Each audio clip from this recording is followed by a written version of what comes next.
네, 여러분 안녕하십니까? 제16회 아시아 미래 포럼 오늘 찾아주신 여러분을 진심으로 환영합니다. 저는 이번 포럼 진행을 맡게 된 아나운서 박재홍입니다.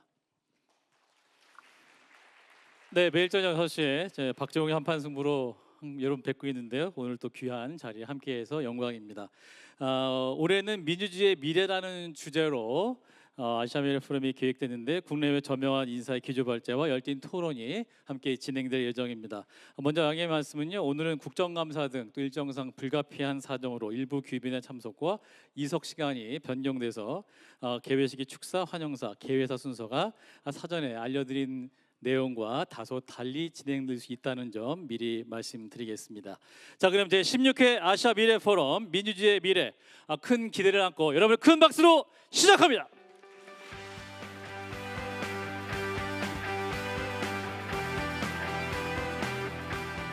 네, 오늘 뜻깊은 자리 함께해 주신 내빈 여러분의 축사가 있을 텐데요. 먼저 이재명 대통령님의 축사를 듣겠습니다. 오늘 대통령님께서 직접 참석이 어려우신 관계로 위성락 국가안보실장님께서 축사 대독을 맡아주시겠습니다. 네, 위성락 대통령실 국가안보실장님 연단으로 모시겠습니다. 나오실 때에 큰 박수로 환영해 주시기 바라겠습니다.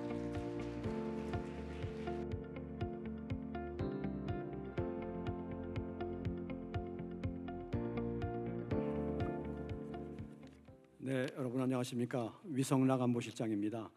대통령님의 축사를 제가 대신하여 읽겠습니다.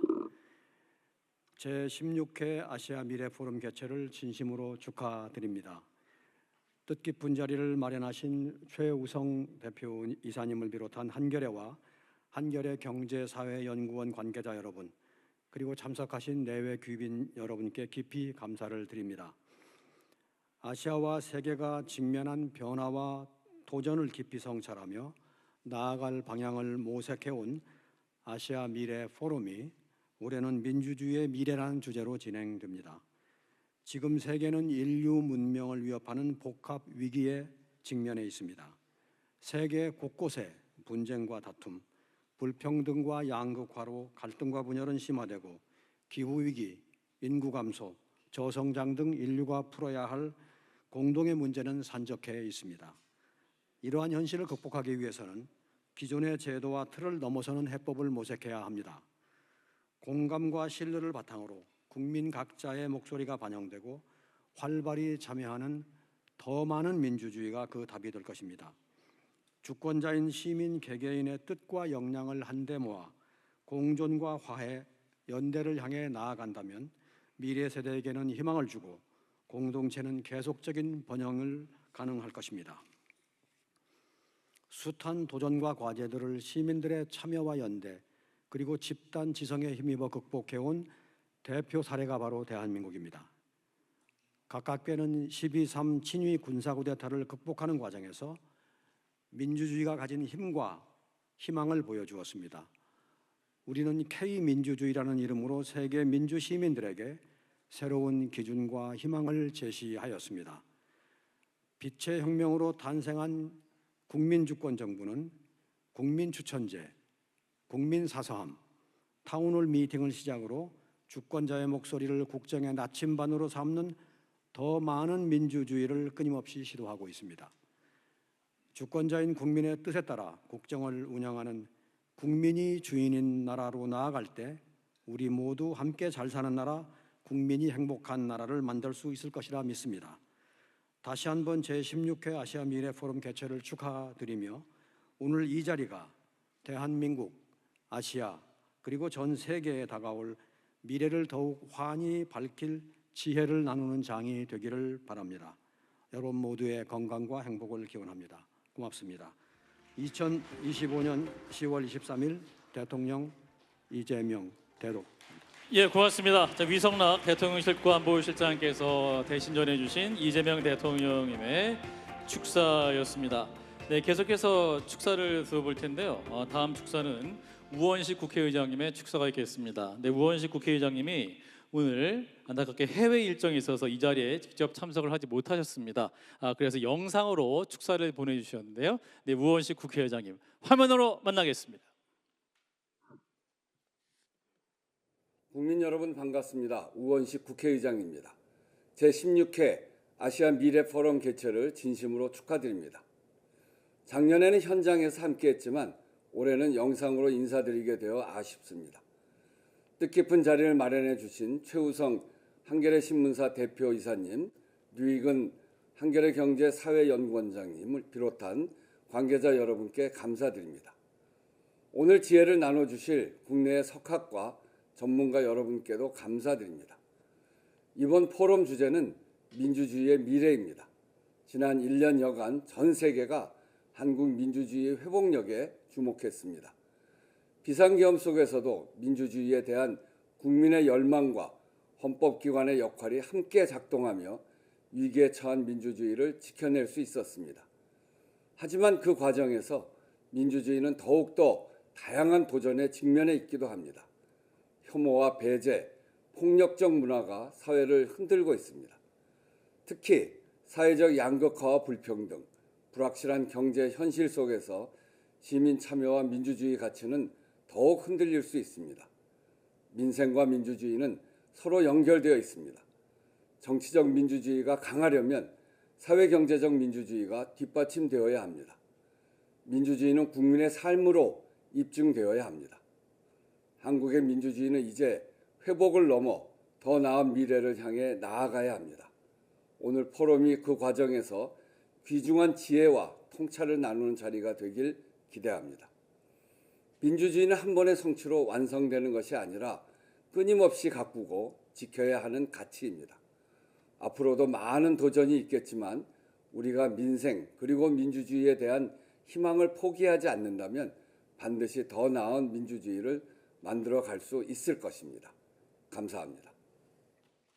네, 고맙습니다. 우원식 국회의장님의 축사 말씀이었습니다. 민주주의는 꾸미고 가꿔야 할 가치라는 점, 귀한 메시지였고요. 다음에는 꼭 현장에서 뵙기를 바랍니다. 자, 다음 축사를 만나겠습니다. 다음 축사는 조국 혁신당의 조국 비상대책위원장님의 축사가 있겠습니다. 조국 비상대책위원장님을 연단으로 모십니다. 나오실 때에 더 큰 박수로 환영해 주시면 좋겠습니다. 조국 위원장님 나오고 계십니다.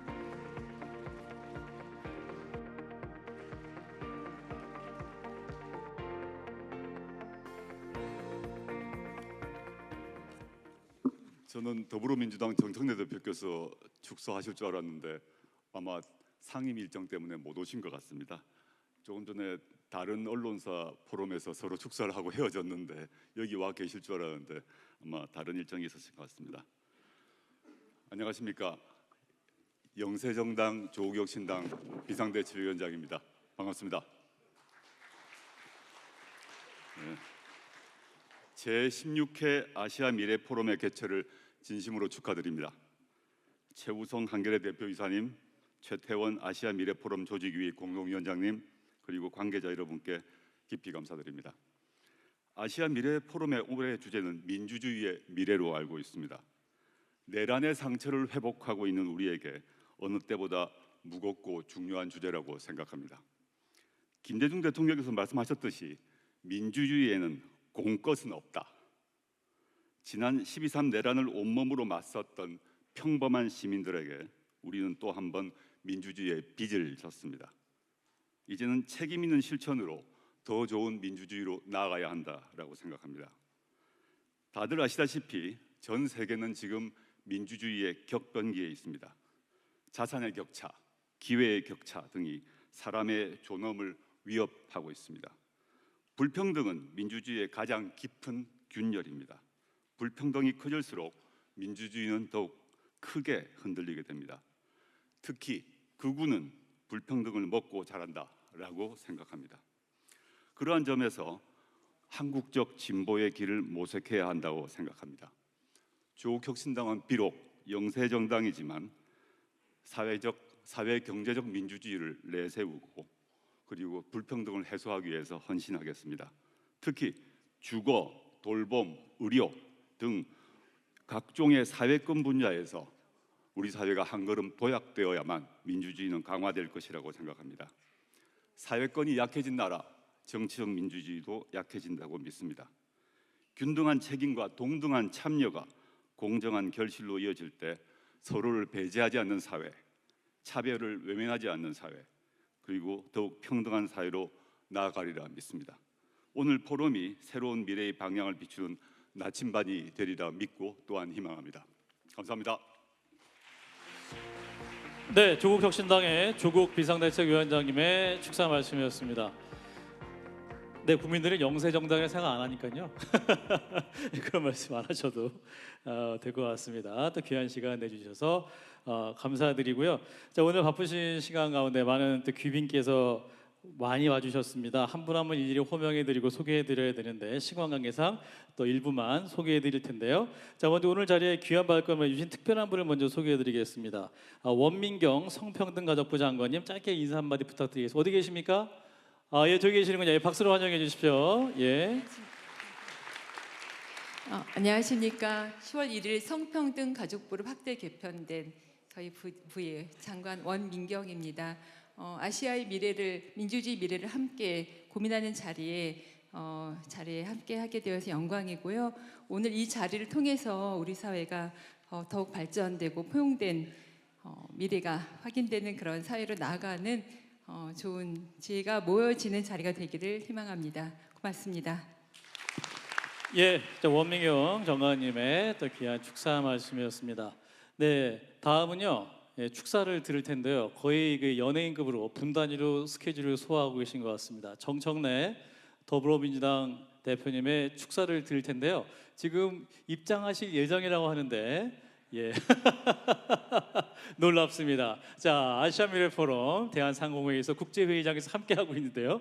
예, 아마도 조국 대표님과 함께 다른 행사 참석하셨다가 또 이제 실시간으로 오시기 때문에 약간 늦으시는 것 같은데, 자, 정청래 더불어민주당 대표님이 오시는 와중인 것 같은데, 자, 그러면 내비 소개를 이 와중에 하도록 하겠습니다. 생방송으로 함께하고 계시고요. 자, 신정훈 국회 행정안전위원회 위원장이 나와 계십니다. 어디 계십니까? 예, 고맙습니다. 예, 그리고 박수현 더불어민주당 수석 대변인님, 예, 오고 계시고, 예, 드디어 정청래 더불어민주당 대표가 나오셨습니다. 예, 박수로 환영해 주시고 바로 연단으로 올라가 주세요, 대표님.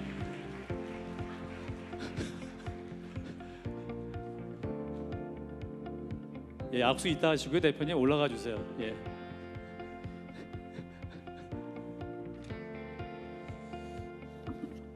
네, 여러분 안녕하십니까. 더불어민주당 대표 정청래입니다. 인사드리겠습니다.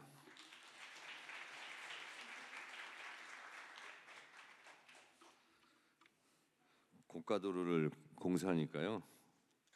완전히 막혀가지고 죄송합니다. 늦었습니다. 존경하는 내외 귀빈 여러분, 한겨레 신문 최우성 대표이사님과 아시아 미래포럼 최태원 공동위원장님 반갑습니다. 제16회 아시아 미래포럼 개최를 축하드리며 의미 있는 행사를 준비해 주신 한겨레 신문 관계자 여러분들께 감사드립니다. 저는 1988년 한겨레 신문 창간 독자입니다. 학생 때인데 제가 5만 원 넣습니다. 한겨레를 사랑하는 사람으로서 또 독자로서 이 자리에 이렇게 서보니 감회도 새롭고 뿌듯하고 그렇습니다. 제가 오늘 프로그램을 꼼꼼히 오면서 살펴보았는데요. 평소에 존경하던 분들이 많이 참여해주고 계십니다. 특히 탄핵 과정에서 탁월한 판결문을 읽어주셨던 문영배 헌법재판소장님 말씀을 경청하고 싶고, 어디 계십니까, 소장님? 예, 반갑습니다. 사랑과 혐오가 어떻게 민주주의를 흔드는지, 능력주의 함정, 공정 담론의 연설 같은 기조발제 제목을 보면서 평소 궁금했던 주제들을 오늘 잘 말씀해 주시겠구나 그런 생각이 좀 들었습니다. 오늘 아시아 미래 포럼을 거치면서 우리 민주주의가 한층 더 성숙하고 발전하리라 믿습니다. 이재명 정부는 국민 주권 시대를 선언했습니다. 이 국민 주권의 말에는 대한민국 헌법 1조 2항 대한민국의 주권은 국민에게 있고 모든 권력은 국민으로부터 나온다라는 말을 함축하고 있다고 생각합니다. 저는 인류의 역사가 오래도록 기다려왔던 평범한 그리고 또 보통의 또 아주 일상적인 삶을 살아가는 사람들이 역사의 주인공으로 살아가는 시대라는 의미도 있다고 생각합니다.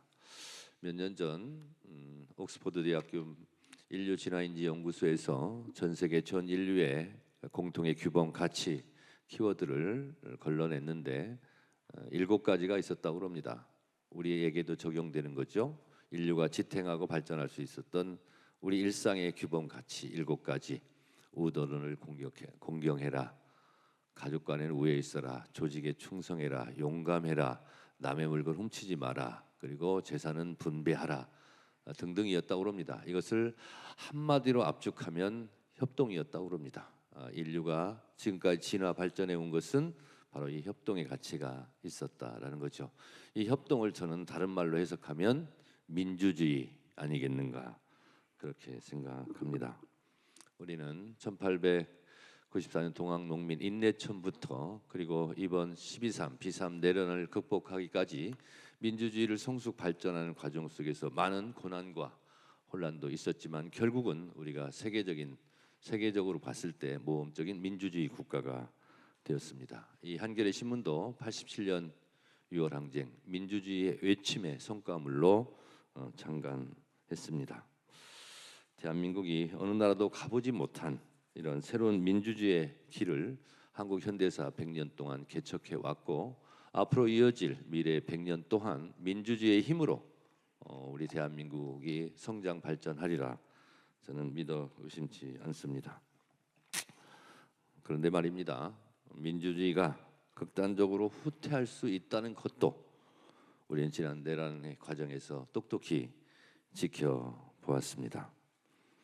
정치에서는 민주주의를 단단히 지켜냈지만 가정에서, 일터에서, 또 남녀 사이에서, 경제 현장 안에서 과연 민주주의는 온전히 뿌리내리고 있는가 그런 생각을 합니다. 여러분, 공장 밖에서의 민주주의는 어느 정도 정착하고 완성되어 가지만 과연 공장 안에서도 민주주의가 정착되어 있는지는 한번 생각해 볼 일입니다. 민주주의는 결코 저절로 유지되지 않습니다. 그러니까 민주주의는 피를 먹고 자라는 나무다라는 말도 있지 않습니까?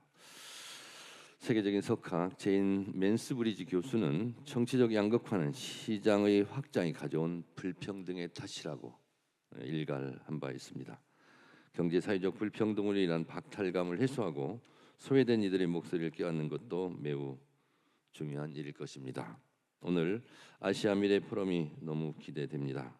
오늘 나온 주제와 컨텐츠들은 저도 이후에 꼼꼼히 챙겨보도록 하겠습니다.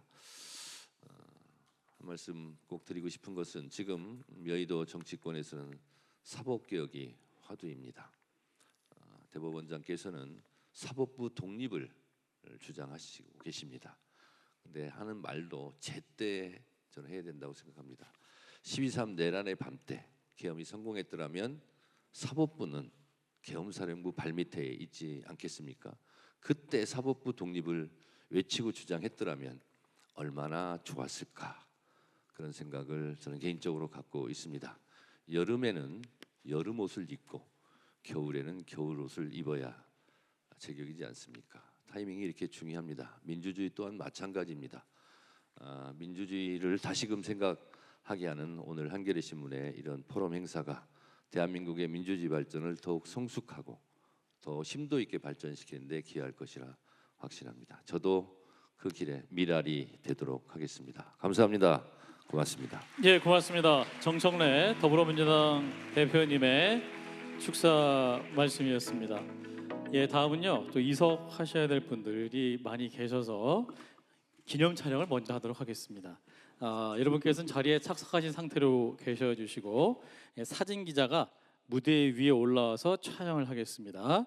네, 올해 아시아 미래 포럼은 또 민주주의 미래를 주제로 진행되지만 사진 촬영은 또 의미 있는 지금을 기록하는 시간이 되겠죠. 오늘 이 사진은 내일 한겨레 신문 1면에 게재될 사진이 되겠습니다.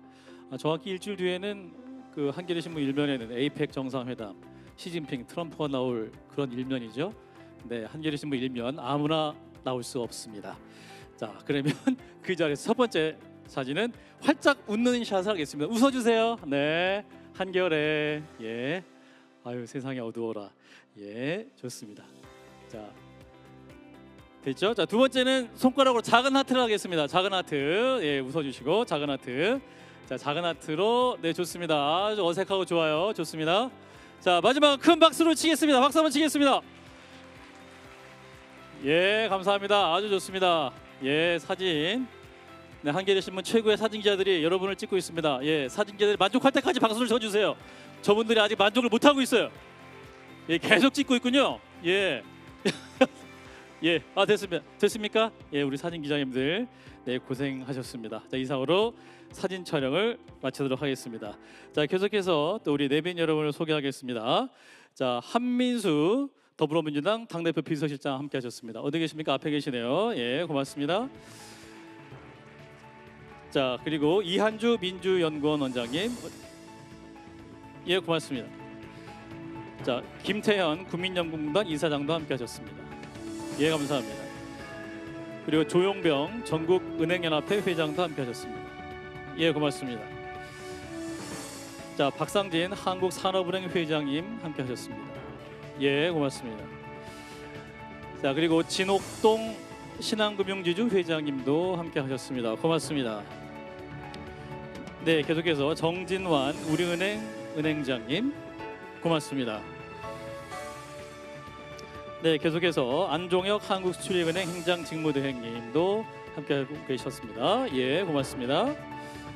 자, 그리고 이태환 전국민주노동조합 총연맹 수석부위원장님, 예, 저 두 번째 계시는군요. 고맙습니다. 자, 그리고 유기섭 한국노동조합 총연맹 사무총장님, 네, 역시 두 번째 테이블에 함께하고 계십니다. 그리고 이범 부영그룹 회장님도 함께 하셨습니다. 이범 회장님, 예, 저기 계시는군요. 고맙습니다. 네, 계속해서 박승희 삼성전자 사장님 어디 계십니까? 예, 역시 같이 옆에 앉아 계시는군요. 고맙습니다. 자, 허민회 CJ 사장님도 함께 하셨습니다. 예, 고맙습니다. 그리고 안원영 LS그룹 사장도 함께 하셨습니다. 예, 그리고 김태진 GS건설 사장님, 예, 역시 두 번째 줄에 계시는군요. 자, 그리고 금동근 두산그룹 부사장님, 예, 오고 계시고요. 그다음에 김정수 GS칼텍스 전략기획실장 겸 부사장님 함께 하셨습니다. 네, 그리고 홍경선 삼성전자 부사장님 역시 함께 해주셨고요. 네, 유근찬 H현대 부사장님도 함께 하셨습니다. 네, 유근찬 부사장님. 네, 그리고 김대희 중소벤처기업부 대변인도 함께 하셨습니다. 어디 계십니까? 네, 저기 오른쪽에 계시는군요. 고맙습니다. 네, 시간 관계상 여기까지 호명해 드리겠습니다. 양해 부탁드리고요. 바쁘신 가운데 함께 해주신 여러분 다시 한번 깊은 감사의 말씀을 드립니다. 자, 다음으로 아시아미래포럼 조직위원회 공동위원장이시자 대한상공회의소 회장이시죠, 최태원 위원장님의 환영사가 있겠습니다. 우리 최태원 위원장님을 연단으로 모십니다. 큰 박수로 환영해 주시기 바랍니다.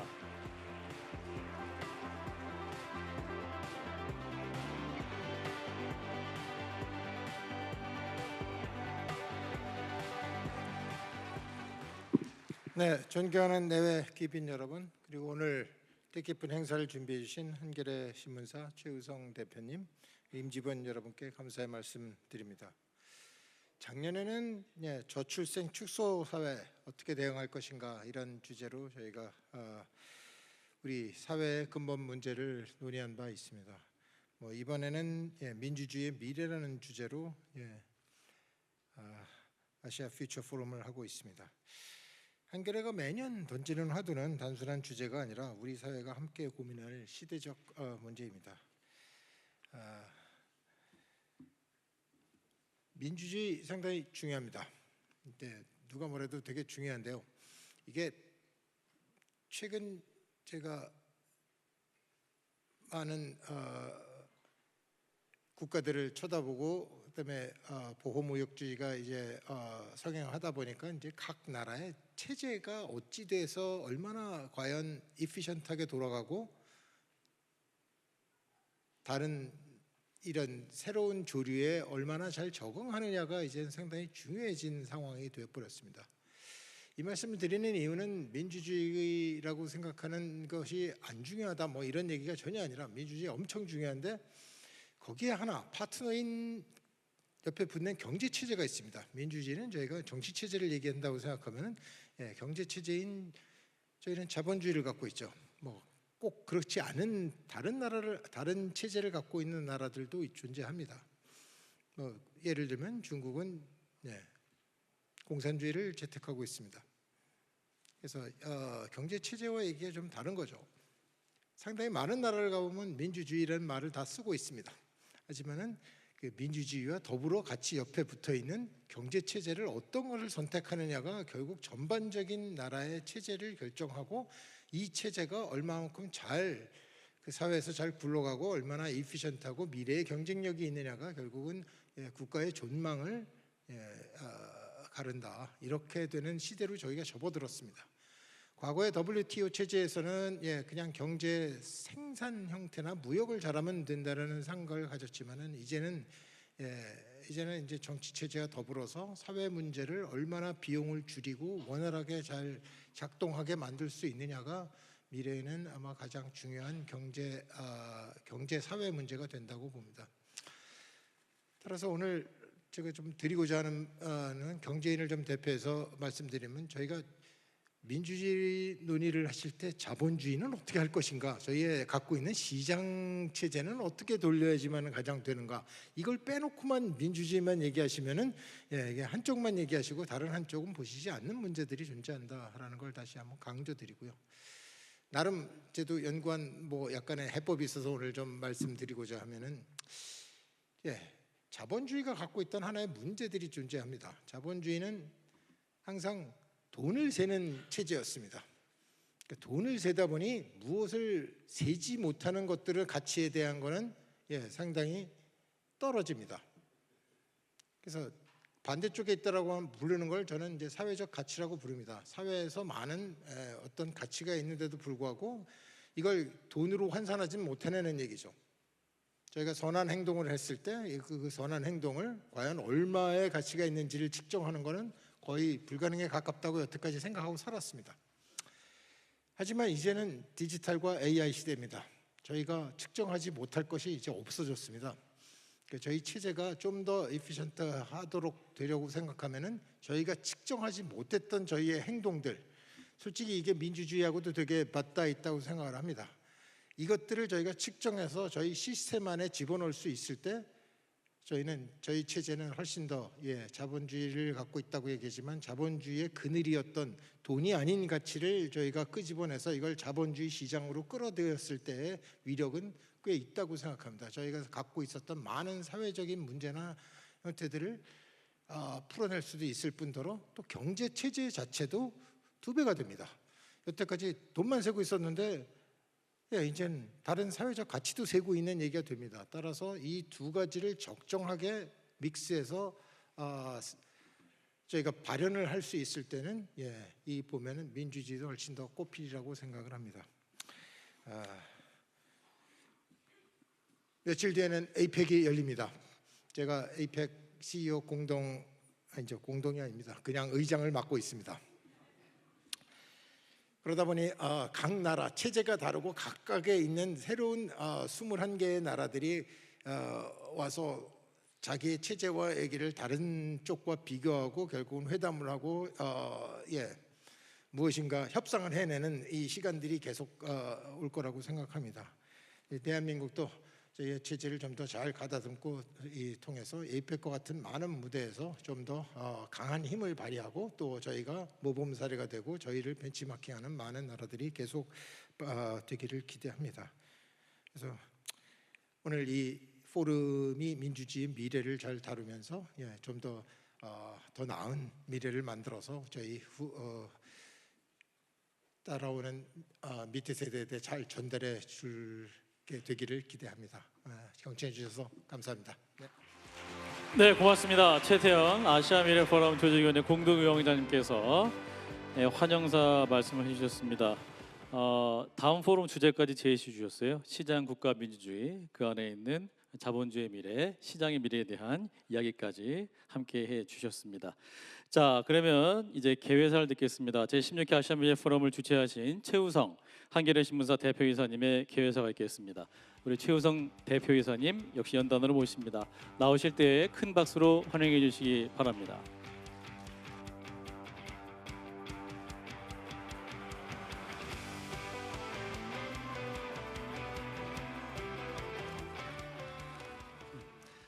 존경하는 내외 귀빈 여러분, 그리고 오늘 이 자리에 함께해 주신 한 분 한 분께 진심 어린 감사와 따뜻한 인사, 환영의 인사를 드립니다. 원래 이 한겨레 아시아 미래 포럼이 굉장히 어려운 주제를 다루기로 유명합니다. 올해 주제가 민주주의 미래고, 좀 전에 공동조직위원장이신 최태원 회장께서 말씀해 주신 것처럼 내년에는 좀 더 어려운 자본주의 미래를 가지고 한번 고민을 해볼까 합니다. 지난해 겨울에 한국 사회는 놀랍고도 충격적인 사건이 일어난 시공간이었습니다. 시민들의 힘과 용기로 극복한 그날 밤을 두고 한국 민주주의의 역동성과 회복력을 칭찬하는 목소리가 높습니다. 하지만 그 역동성 뒤에는 불안정이, 그리고 회복력 뒤에는 분열과 갈등이라는 또 다른 상처가 가려져 있음을 아마도 이 자리에 계신 누구도 부인하지 못할 것입니다. 불안정은 불신의 골을 계속 깊게 패고, 분열과 갈등은 증오와 광기를 확대 재생산하며 민주주의와 그리고 나아가 경제 발전의 토대를 계속 허물어뜨리려 합니다. 나라 안팎에서 나타나는 아주 공통된 현상이기도 합니다. 그래서 오늘 한겨레가 준비한 아시아 미래 포럼에서는 각 국내의 오피니언 리더들, 그리고 각국의 석학님들을 모시고 민주주의 미래를 화두 삼아서 지혜를 모아보려 합니다. 우리 모두는 잘 아시다시피 정치적 발언권을 지닌 유권자이자 동시에 경제 활동의 주체입니다. 그리고 다양한 문화를 향유하는 시민이기도 합니다. 민주주의를 단지 제도와 권력이라고 하는 아주 투박한 언어에 가둬두지 말고, 일상의 삶의 방식과 태도, 그리고 관계 맺음의 어떤 좀 살아있고 생생한 언어로 확장시켜야 하는 이유라고 생각을 합니다. 한겨레 신문사가 해마다 이맘때 그 아시아 미래 포럼을 굉장히 공들여서 준비하는 그 이유와 마음도 이와 같습니다. 올해로 16회를 맞이하는 아시아 미래 포럼이 국내에서 열리는 다른 여느 포럼과 다르다고 감히 자부하기도 합니다. 아까 행사 전에 티타임 여담입니다만, 그 티타임 때 잠깐 오민경 장관님하고도 얘기를 나눴는데요. 곰곰이 살펴보시면 알겠지만 그게 아마도 굉장히 당연한 일일 거라고 생각을 합니다만, 오늘 미래 포럼 올해 16회 행사 때도 굉장히 중요한 기조발제다나 특히 모든 세션의 좌장 역할을 하시는 분은 모두 여성분들입니다. 이게 저희가 특별히 그걸 의도해서 하지는 않았지만, 저희는 앞으로 이런 것들이 좀 화제가 되지 않고 자연스럽게 녹아드는 어떤 그런 사회를 만드는 데 한겨레가 조금 더 앞장서겠습니다. 어떠한 외압이나 유혹에도 흔들림 없이 건강한 공론장을 키워나가는 것이야말로 마지막으로 결코 포기할 수 없는 언론의 진정한 소명입니다. 그리고 동시에 37년 전에 시민들의 힘으로 탄생한 한겨레가 굳건하게 지켜야 할 존재 가치라 믿습니다. 앞으로 부족하지만 한겨레도 계속 노력하겠습니다. 오늘 자리가 공감과 성찰, 그리고 대화와 수기를 통해서 이 시대의 과제를 풀어낼 용기와 지혜를 서로 나누면서 민주주의 감수성을 서로 북돋는 시민들의 축제이자 동시에 실험장이 되기를 간절히 소망합니다. 바쁘신 가운데서도 이 자리에 모이신 모든 분들께 감사드리면서 오늘 저희가 준비한 하루 행사를 마음껏 좀 즐겨주시기를 부탁드리겠습니다. 감사합니다. 예, 고맙습니다. 최우성 한겨레 신문 대표이사님의 개회사였습니다. 네. 자, 이것은 제16회 아시아 미래 포럼의 개회식을 마치겠습니다. 잠시 장례 정리 후에 별도의 휴식 시간 없이 바로 기도 세션을 시작하도록 하겠습니다. 장례가 정리되는 동안 몇 가지 안내 말씀드리면요. 본 포럼 관련 자료 화면으로 보이는 QR코드를 스캔하시거나 혹은 등록할 때 받으신 명찰 뒷면 프로그램북 세션별로 들어가는 QR코드를 통해 다운로드 받을 수 있고, 질의응답은 실시간으로 진행될 예정입니다. 역시 QR코드를 통해서 질문을 남겨주시면 라운드 테이블 세션에서 연사님께 좌장들이 질문을 드릴 예정입니다. 또 참석자 여러분들의 적극적인 참여를 부탁드리고요. 기념품 관련해서 안내 말씀드리겠습니다. 사전 등록하신 모든 참가자분들 대상으로 기념품을 드리고 있어요. 이번 참가자들은 타이백 에코백을 드립니다. 타이백. 200년 역사의 글로벌 과학기업 듀폰에서 개발한 고급 고성능 원단으로 겉보기엔 종이지만 물에 젖지 않고 쉽게 찢어지지 않는 독특한 친환경 소재로 만든 에코백, 타이백 에코백 꼭 수령하시기 바라겠습니다. 그리고 중간중간에 또 복권 이벤트도 진행되니까 함께해 주시고 앞으로 지금 이제 또 이동하시는 분들이 계시니까요. 그 빈자리가 혹시 보이시면 뒤에 계신 분들은 또 빈자리에 살포시 앉으셔서 앞자리에서 또 강연을 들으셔도 되겠다는 점. 예, 이제 자리를 이동하셔갖고 저 자리가 비어 있구먼 하고 생각되는 자리에는 앉으셔도 됩니다. 앉으셔서 또 강연을 함께 해주시면 되겠습니다. 네, 지금 그 두 번째 테이블 그죠? 두 번째 테이블부터 좀 약간 빈자리가 보이기 때문에 여기 이 앞에도 한 2개가 있습니다. 이 앞에도 두 번 우리 정혜영 의원님 옆에 두 자리가 비어 있습니다. 정혜영 의원 옆에서 볼 수 있는 특권 앞에 두 자리 챙겨 주시면 되고 자 곧이어 진행될 기도 세션 1은 특별한 대화 순서 종료 후에 10시 30분부터 국제회의장 앞에 로비에서 이번 포럼의 기조연사진 문영배 전 헌법재판소장 권한대행님의 베스트셀러 호의에 대하여 책 사인회가 진행돼. 예, 지금 제 앞에 어제 명함을 주시는데, 예, 문형배 재판관님께서 저 명함 받은 사람이에요. 예, 아무튼 그 직접 가져오신 책 사인 받으시거나 이따가 많은 참여를 부탁드리겠습니다. 책도 사셔야 되죠, 그죠? 예. 자, 그러면 예, 알겠습니다. 자, 그러면 제 16회 아시아 미래 포럼 첫 번째 순서 기조 세션 첫 번째는요. 민주주의는 어떻게 무너지는가라는 주제로 자, 듣고 계시죠, 여러분? 네. 자, 미국 하버드대 스티븐 레비치 교수님이 강연을 해 주시겠습니다. 네, 현장에 함께 하지 못하셔서 녹화 영상으로 준비가 되어 있는데 화면으로 만나겠습니다.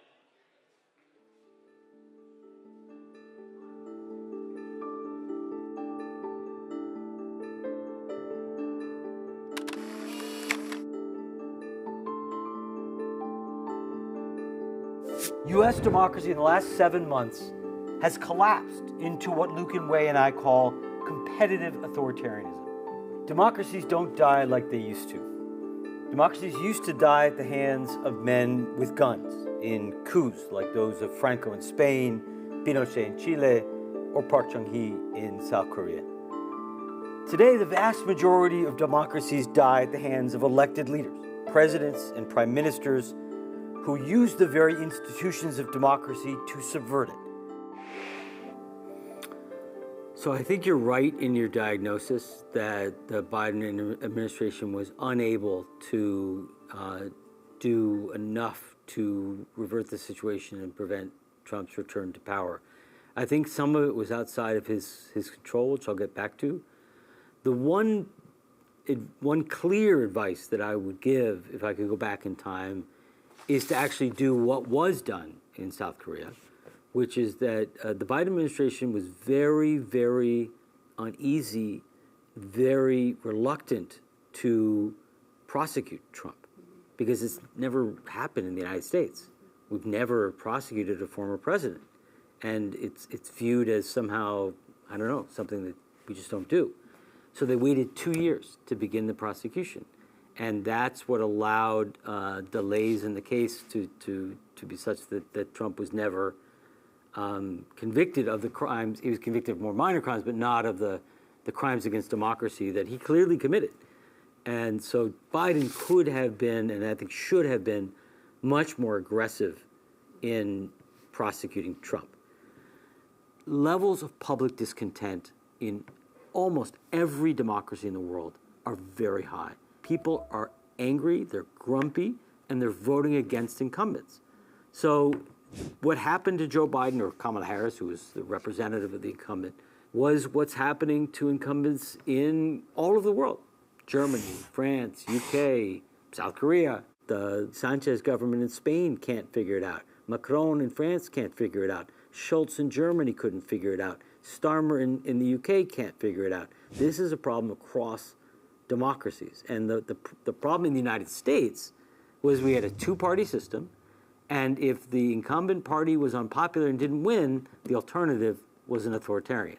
And you can blame Biden, but there's clearly something going on globally that was hindering his effort to build public support. In our book, How Democracies Die, we focus on two such norms in particular. One of them is mutual toleration, or accepting the legitimacy of our opponents. In other words, we do not treat our rivals as enemies. The second norm is a little more complex. It's what we call institutional forbearance. Forbearance means refraining from exercising one's legal right. It is an act of deliberate self-restraint and underutilization of one's power. But in How Democracies Die, Daniel and I warned that those norms were unraveling in the United States in the early 21st century. Mutual toleration was disappearing. Republicans and Democrats were starting to treat one another as an existential threat. That is a problem, because when mutual toleration disappears, politicians start to abandon forbearance.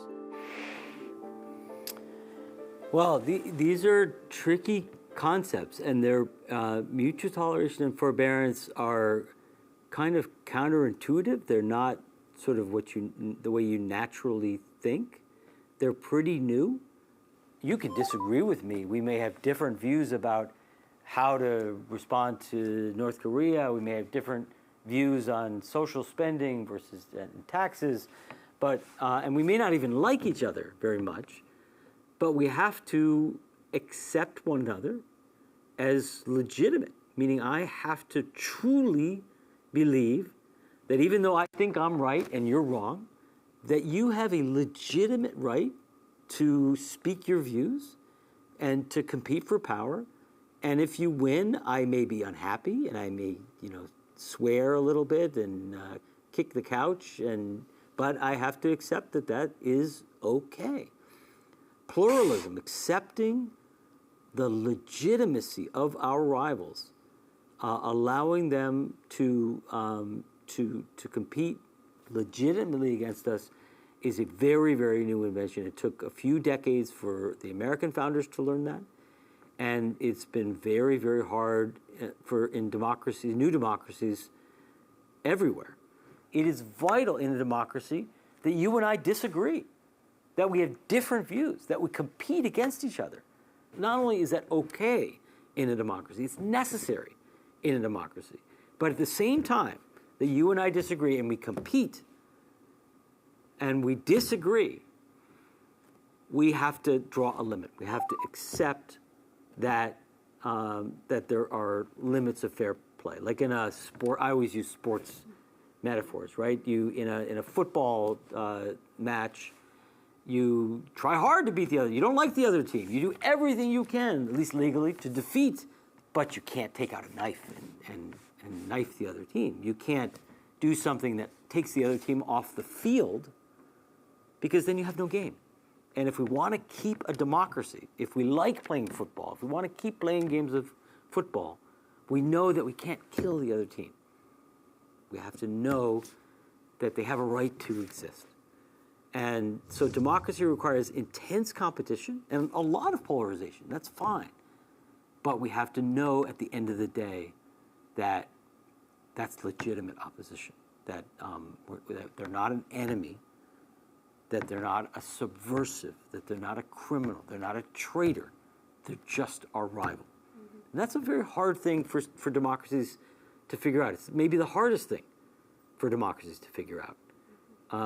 Very often, it's societies that experience severe polarization and then descend either into civil war, like the United States did, or like Spain did in the 1930s, or they descend into dictatorship because the polarization rips the country apart, and you get Pinochet in Chile, or Franco in Spain, or Hitler in Germany, or Mussolini in Italy. Societies that have suffered from a lack of mutual toleration, where polarization ripped the parties apart, where they did start treating each other like enemies, and they lose the game. They lose democracy entirely.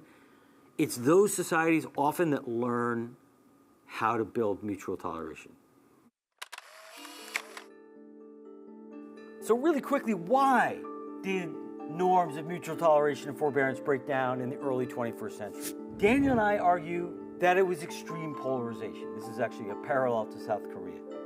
Losing one's dominant status can feel like an existential threat. For democracy to work, parties have to be able to tolerate losing. Nobody likes losing.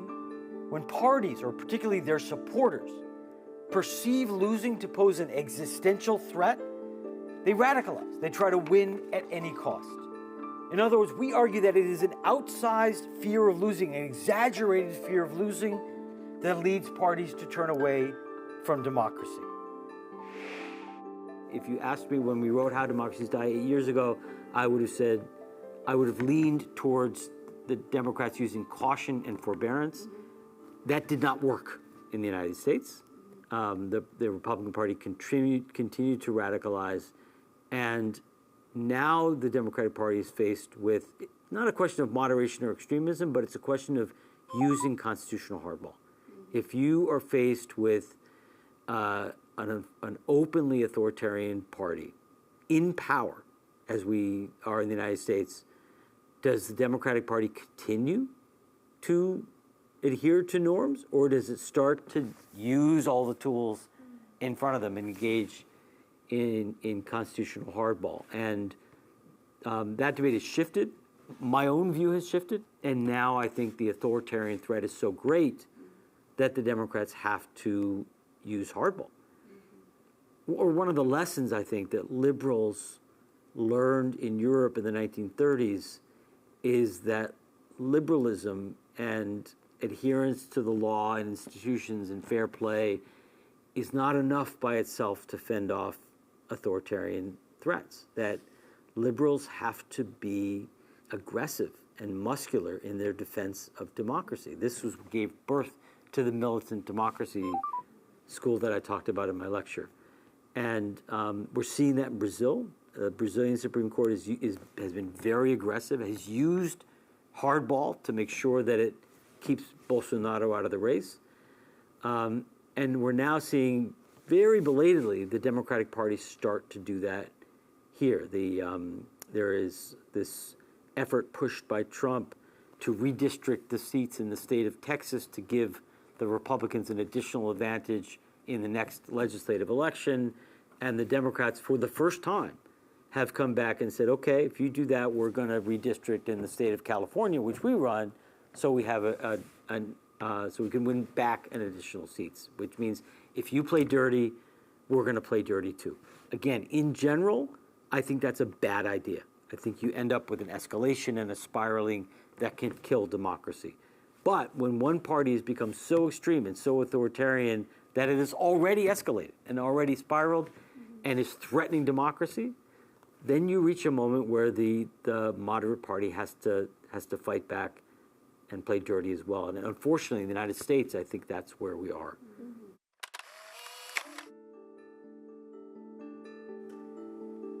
Now, one of the tricky things about competitive authoritarianism is that the formal institutions of democracy remain intact. There's still elections, Congress continues to operate, Constitution is still intact. So it's often hard for citizens, even political scientists, but especially citizens, to tell when they've lost their democracy. So how do we know? How do we know when we've crossed the line into authoritarianism? I want to suggest the following very simple metric. How costly is it to legally to engage in opposition to the government?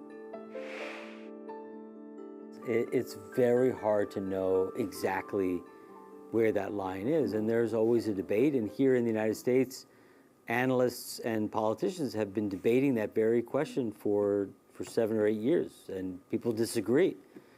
The first answer is that we really don't know, and we will it'll always be difficult to identify that line. Secondly, I would say is as long as there are viable institutional channels to compete, then I would hold on to norms of forbearance for as long as possible. Norms of forbearance, rare, they're difficult to build, they're difficult to establish, and once you lose them, they're very hard to get back. So they're like a precious commodity. And so one should be conservative, very cautious about abandoning them. And so as long as there are institutional channels to compete without violating norms, I would not violate norms. And so, for example, in Trump's first presidency, the Democrats, the courts continued to be an important option, and the Democrats continued to have elections as a viable option. They easily won the 2018 legislative elections, and they were able to win the presidency in 2020. So it makes sense that they did have alternatives. Now we have Trump in power and much more authoritarian than the first term, and is threatening the 2026 election. Like, it's possible that the Democrat, if they go ahead with this gerrymandering in Texas, the redistricting in Texas, so now we're in a position where the authoritarians are in power and are shutting down, or at least potentially shutting down institutional channels of access. That's where you have to think about, okay, now is the time to abandon norms. The other thing that's important is, in a polarized context, it is really, really important always to seek out allies or partners, or at least people you can tolerate on the other side. And so I think a handful right-wing members of the National Assembly who voted for Yoon's impeachment, that's very important. It's really important to be able to find people on the right, people who call themselves conservative, people who still call themselves Republican, and say, look, this is a decent person who I can work with, who I can treat in a civil manner, who I can talk to, who I can adhere to norms with. As long as those people exist, it's very important to seek them out, to be active and energetic in working with them as much as possible. And, you know, we had a similar situation in the United States where a fraction of the Republican Party, the most important figure in this group was Liz Cheney, the daughter of former Vice President Cheney, who stood up for democracy, who opposed Trump, and who lost her political career because of it. She and her allies were expelled from the Republican Party and became orphans. Unfortunately, conservatives who were not for Trump, conservatives who defended democracy, became a small, politically orphaned, isolated faction that has almost disappeared. But if we're going to depolarize, if we're going to rescue democracy in the United States, they are going to be important partners in that. Because no democracy ever survived with just one party. There have to be two, at least, two or more pro-democratic parties. Democracies need pro-democratic left of center parties. They also need pro-democratic right of center parties. And to imagine that, well, they're all bad, let's just get rid of them, that's a road to destruction. No democracy ever survived with just one party.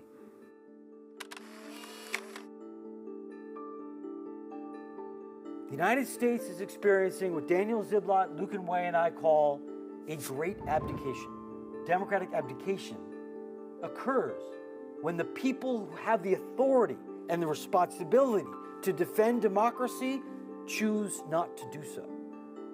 Our leading politicians, judges, media owners, business, union, and religious leaders are failing to carry out the basic responsibility to defend democratic institutions.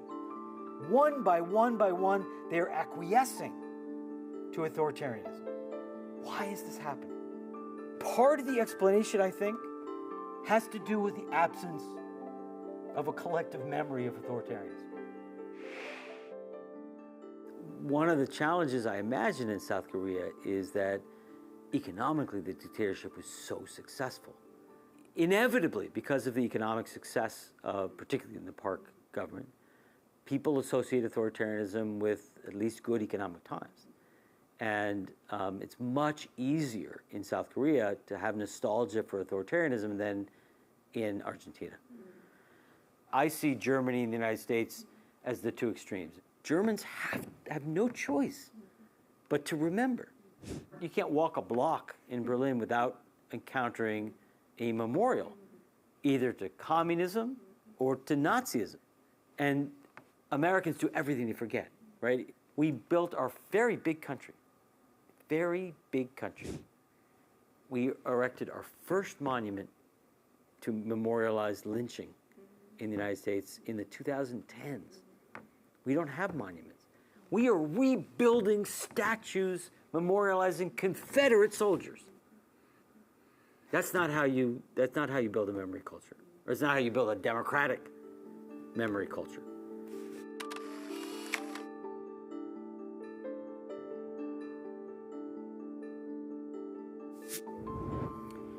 Yes, I mean it's important to say that South Korea's democratic crisis is not over. It hasn't been permanently resolved.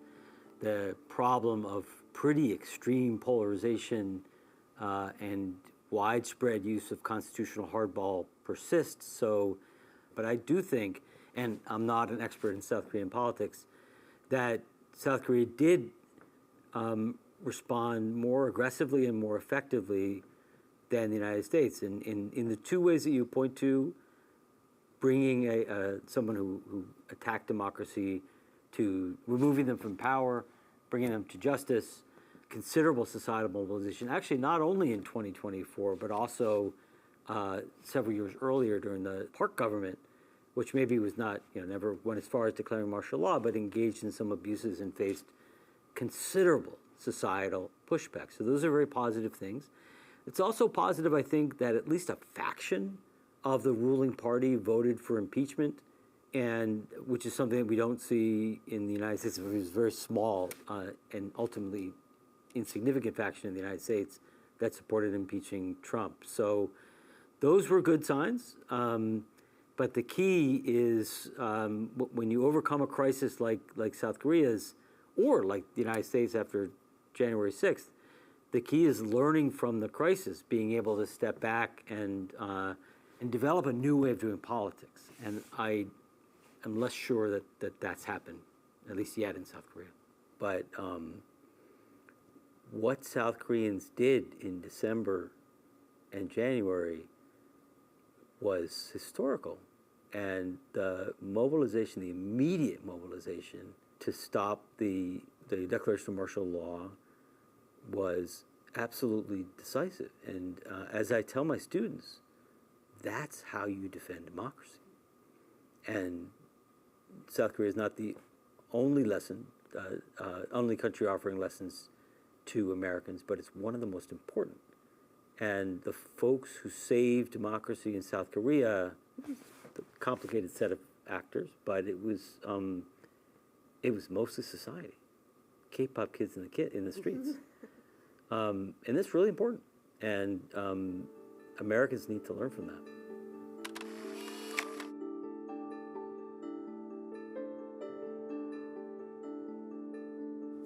And this is an important point. Democracies can't defend themselves. Constitutions are just pieces of paper. They're pieces of paper, and they have to be made to work by people. All democracies everywhere are vulnerable to threats from within. Just simply holding elections inevitably creates at least some opportunity for anti-democratic forces to win power. And I think there are basically three broad ways in which democracies can protect themselves from threats from within. The most muscular approach is to empower the state itself, to empower state authorities to ban candidates and parties that threaten democracy. This is what's called the militant democracy school. Advocates of militant democracy argue that it's really naive to allow illiberal, undemocratic forces to compete freely for power, like we do in the United States. We've seen several examples in the last 5 years of democracies in which state officials took aggressive action to either prosecute authoritarian politicians or to keep authoritarian politicians out of the electoral arena. Brazil, Jair Bolsonaro has been banned from holding office for 8 years and is now on trial, likely to be convicted for trying to organize a coup. In South Korea, President Yoon was impeached and prosecuted for his declaration of martial law. In Romania, the Supreme Court canceled an election when a dubiously democratic candidate backed by Russia came out of nowhere and finished first. They held another election won by another candidate. That is the exercise of militant democracy. Now, that's controversial. It's not seen as sort of culturally appropriate in the United States to ban candidates and parties from competition. So if you're like Americans and you don't want to empower state officials to ban candidates and parties, then politicians have to do it themselves.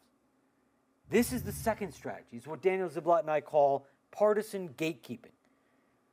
Democracy can only survive when mainstream politicians actively work to keep authoritarian extremists out of mainstream politics.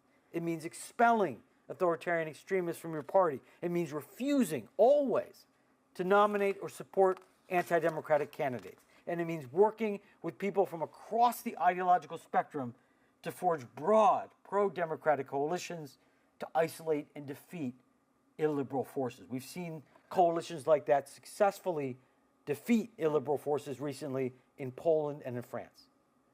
Now, if both the state and the political elite fail to act against authoritarians, then it's up to civil society. This is the third strategy, what Daniel and I call societal mobilization. Civil society leaders have to actively defend democratic norms. Business leaders, union leaders, church leaders, university leaders, intellectuals, anybody with a certain credibility in society and leadership role in society must always take the lead in reminding citizens that there are certain red lines out there that can never be crossed. We saw this last year in Germany when the far-right AfD party was revealed to be linked to a plan to organize mass deportations, which was reminiscent of Nazi-era deportations. When that happened, when that revelation happened, business leaders, labor leaders, Catholic bishops, all publicly denounced the AfD as anti-democratic.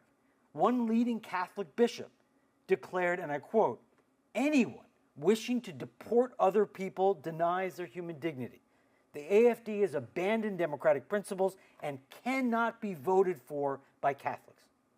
There were massive citizen protests across Germany. In fact, for 7 weeks, more than 2 million people marched in cities across Germany in repudiation of the AfD. To recap, there are 3 broad ways to defend a democracy against threats from within. The most muscular strategy is militant democracy, empowering the state to prosecute and or ban anti-democratic forces. We see this recently in Brazil and South Korea.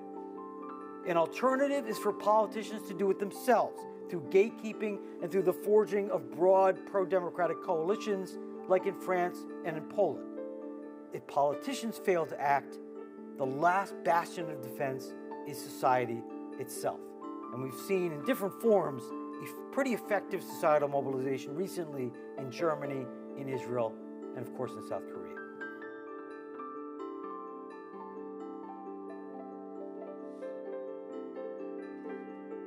네, 자, 좋은 강연 감사드리며 소개해 주신 스티븐 레비츠키 교수였습니다. 박수 부탁드리겠습니다. 네, 저희 한겨레가 보스턴 현지 하버드대학교 캠퍼스에 가서 직접 녹화를 해온 장면이었습니다. 마치 옆에서 수업을 듣는 것처럼 아주 집중력 있게 많은 분들이 함께 하셨던 것 같습니다.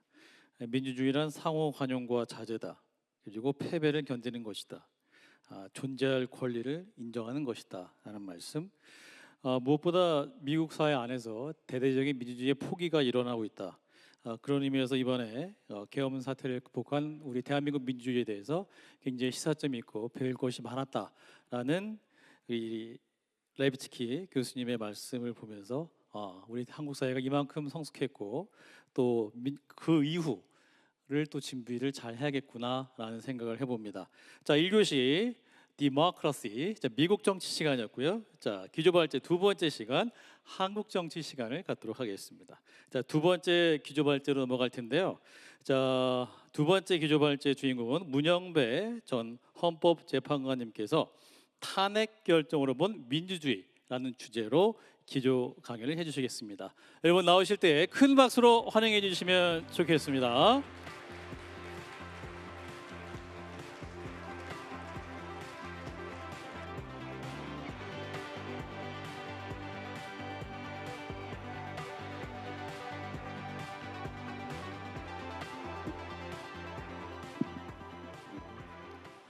민주주의를 보는 방식은 여러 가지가 있습니다. 저는 탄핵 결정으로 민주주의를 한번 구성해 보겠습니다. 이하는 제 개인적 의견입니다. 대통령 탄핵 결정에서 피청구인은 비상계엄 선포 행위가 고도의 통치 행위이기 때문에 사법심사의 대상이 될 수 없다고 말했습니다. 저희 생각은 대통령은 왕이 아닙니다. 헌법의 통제를 받는 고위직 공무원에 불과합니다. 따라서 그가 한 행동은 사법심사의 대상이 되어야 합니다. 두 번째, 국가 비상사태를 부정했습니다. 첫 번째로 더불어민주당의 탄핵소추 추진과 국회의 탄핵소추가 비상사태를 불러왔다고 주장했습니다. 그러나 제 생각은 탄핵소추가 남용이 된다면 헌법재판소는 각하를 할 것입니다. 탄핵소추가 이유가 없다면 기각을 할 것입니다. 그리고 당시에는 2명의 탄핵 심판만 진행 중이었습니다. 이걸 탄핵 비상사태라고 볼 수 없습니다. 더불어민주당이 법안 추진을 반대하고 국회 입법권 행사가 비상사태를 불러왔다고 했습니다. 그러나 대통령의 제2요구권 행사로 국회가 의결한 법률안은 단 하나도 확정되지 못했습니다. 우리 헌법이 예정한 견제와 균형의 원리는 정확하게 작동하고 있었으므로 비상사태라고 볼 수 없습니다. 세 번째로 국회가 2025년도 예산안을 심의하면서 비상사태를 일으켰다고 주장했습니다. 그러나 예산 증액을 원하는 국회로서는 정부와 타협할 수밖에 없고 그건 본회의를 앞둔 상태에서 얼마든지 가능한 일이었습니다. 정확하게 견제와 균형을 원리로 한 헌법은 작동되고 있었으므로 비상사태라고 볼 수 없습니다. 그 외에 피청구인은 더불어민주당이 민주적 기본 질서에 위배되므로 탄핵 비상사태라고 판단했다고 주장했습니다. 그러나 우리 헌법은 복수정당 제도의 중요성을 인정하고 있습니다. 그리고 민주적 기본 질서에 반한다 할지라도 설령 정당 해산 절차를 취하지 않고 비상계엄으로 그 문제를 해결할 수 없습니다. 그러므로 이에 대한 주장은 이유 없습니다. 그 다음 파면을 해야만 했을까 이런 의문이 들 수 있습니다. 저희 생각은 이랬습니다. 국회와 정부 사이의 대립은 일방의 책임에 속한다기 어렵습니다. 그건 민주주의 원리에 따라 조율되고 해소되어야 될 정치의 문제입니다. 이 정치의 문제를 병력을 동원해서 해결하고자 하는 생각, 그건 선을 넘은 겁니다. 선을 넘은 사람에게 파면 외에 어떠한 결정을 할 수 있겠습니까? 조금 전에 레비츠키 교수가 정확하게 짚었다시피 민주주의는 모든 이에게 관용과 자제를 할 수가 없습니다. 민주주의를 부정하려는 세력에게 책임을 물어야지. 그 외에 어떤 방법이 있습니까? 그게 탄핵입니다. 다음으로 관용과 자제에 대해서 말씀드리겠습니다. 이 관용과 자제를 탄핵 결정문을 보시면 나와 있습니다. 정확하게 이분이 쓴 교과서에서 따온 용어가 맞습니다. 어떤 분이 관용과 자제를 탄핵 결정문에 썼으면 좋겠다고 말을 했고 토론 결과 8명이 완전하게 일치했습니다. 관용과 자제를 넣어야만 탄핵 결정이 완성된다. 그렇게 생각했고요. 그 의미에 대해서 레비츠키 교수 설명은 생략하겠습니다. 저희 생각을 말씀드리겠습니다. 필자의 견해 그 부분만 말씀을 드리겠습니다.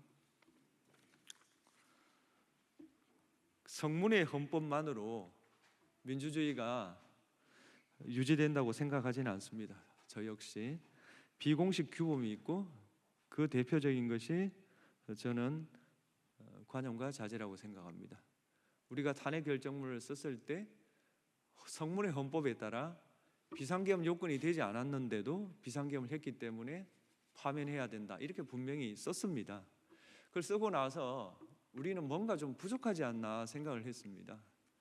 그래서 생각해낸 개념이 관용과 자제였습니다. 그 관용과 자제를 쓸 때는 탄핵 결정을 정당화시켜야 되겠다 이런 생각도 했지만 탄핵 결정 이후에 들어설 정부, 새 정부 하에서도 이 규범이 지켜졌으면 좋겠다 이렇게 주장을 했던 것이고, 제가 많은 강연을 다니는, 때로는 언론 인터뷰를 하는 이유가 그 책임감 때문에 그렇습니다. 우리가 그 의미로 탄핵 결정문에 넣었고요. 그런데 그게 탄핵이 끝나고 나서 잊혀지는 것 같아서 그 기억을 되살리려고 하는 겁니다. 조금 전에 레비츠키 교수가 3가지 방법을 이야기했습니다. 민주주의를 지키는 3가지 방법. 저는 3번째 방법을 하고 있는 겁니다. 시민사회가 민주주의를 지켜야만 민주주의는 유지된다. 3 수치를 이야기합니다. 개인과 국가. 그러나 개인과 국가 사이에 있는 사회가 그 개인과 국가의 일탈을 저는 막을 수 있다고 보는 사람입니다. 그 시민사회는 때로는 일시적으로 결합하는 형태도 있을 수 있고, 또 때로는 시민단체처럼 조직을 갖출 수도 있고, 여러 가지가 있지만 개인도 아닌 국가도 아닌 제3의 영역이 분명히 있고, 오늘 이런 포럼도 결국 그 사회의 영역을 존중하기 때문에 이루어진 행사라고 저는 생각합니다. 예. 근대 사회의 사회 통합은 법률로 합니다. 이 법률은 민주적 절차가 보장될 때 그 법적 정당성이 확보가 됩니다. 법적 정당성이 확보되었을 때 사회적 효력을 가지는 것입니다. 그러므로 공론 절차가 반드시 있어야 됩니다. 그리고 입법 절차가 이루어져야 되는 겁니다. 공론의 장애 없이 입법 절차가 이루어지고 그 입법 절차의 다수결을 만을 강조할 때 우리는 불행했습니다. 지난 역사를 돌아보십시오.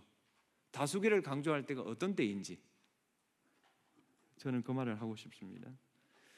그 다음에 이 사회통합은 국회에 우선적 책임이 있습니다. 아까도 말씀드렸다시피 사회통합은 법률로 하는 거고 그 법률은 국회가 제정하는 겁니다. 그리고 국회에는 대다수 국민을 대표하는 국회의원이 있습니다. 그리고 국회법은 그 수기 절차, 그 다음에 협상 절차를 촉진하는 많은 규정이 있습니다. 따라서 국회가 사회통합을 이루어내야 된다. 이에 반해서 대통령은 집행에 용이한 구조를 갖고 있습니다. 대통령 산하에 있는 행정부는 대화와 타협을 하기 위해서 만들어진 조직이 아닙니다. 그러므로 사회통합을 대통령에게 우선적으로 요구하는 것은 저는 잘못되었다고 생각합니다. 대통령은 국회가 제정한 법률을 집행할 뿐입니다. 당연히 사회통합을 해야 되지만 우선적인 책임은 국회에 있다. 이 말씀을 저는 드리고 싶고, 그래서 국회가 이 대화와 타협을 잘한 예로 저는 양곡관리법 그리고 농수산물 유통 및 가격 안정에 관한 법률 개정을 생각합니다. 이 법은 지난 정부에서 2번 국회를 통과했는데 대통령이 제2요구권을 행사해서 결국 폐기된 법입니다. 새 정부 하에서 여야가 타협을 해서 합의 처리한 겁니다. 합의 처리가 되지 않습니까? 이에 반해서 지난 정부에서 당시 대통령은 의대 정원이 확대되어야 된다고 주장하면서 2,000명을 5년 동안 늘려야 된다고 결단을 했습니다. 그러나 그 결과 지금 가동 의사는 오히려 줄었습니다. 이건 대화와 타협을 거치지 않은 상태에서 중대한 과제를 결정했을 때 어떤 결과가 오는지를 잘 보여주는 예라고 생각합니다. 지금 시간이 그러므로 중요한 과제일수록 결단을 할 게 아니라 논의를 해야 됩니다. 이 논의는 총론뿐만 아니라 강론까지 충분히 해야 되는 겁니다. 자꾸 국민 이야기 하시는데 국민은 총론에는 강하지만 강론에는 약합니다. 그리고 국민이 정책을 실행할 수는 없습니다. 따라서 정당이 그 목소리 큰 당원들의 요구에 휘둘려서는 안 된다. 왜냐하면 강론을 만들고 실행하는 것은 그 정당의 몫입니다. 그래서 정당이 해야 될 일을 당원들의 요구라는 이름으로 저는 회피해서는 안 된다고 생각합니다. 그리고 나머지 내용은 읽어 주시고요.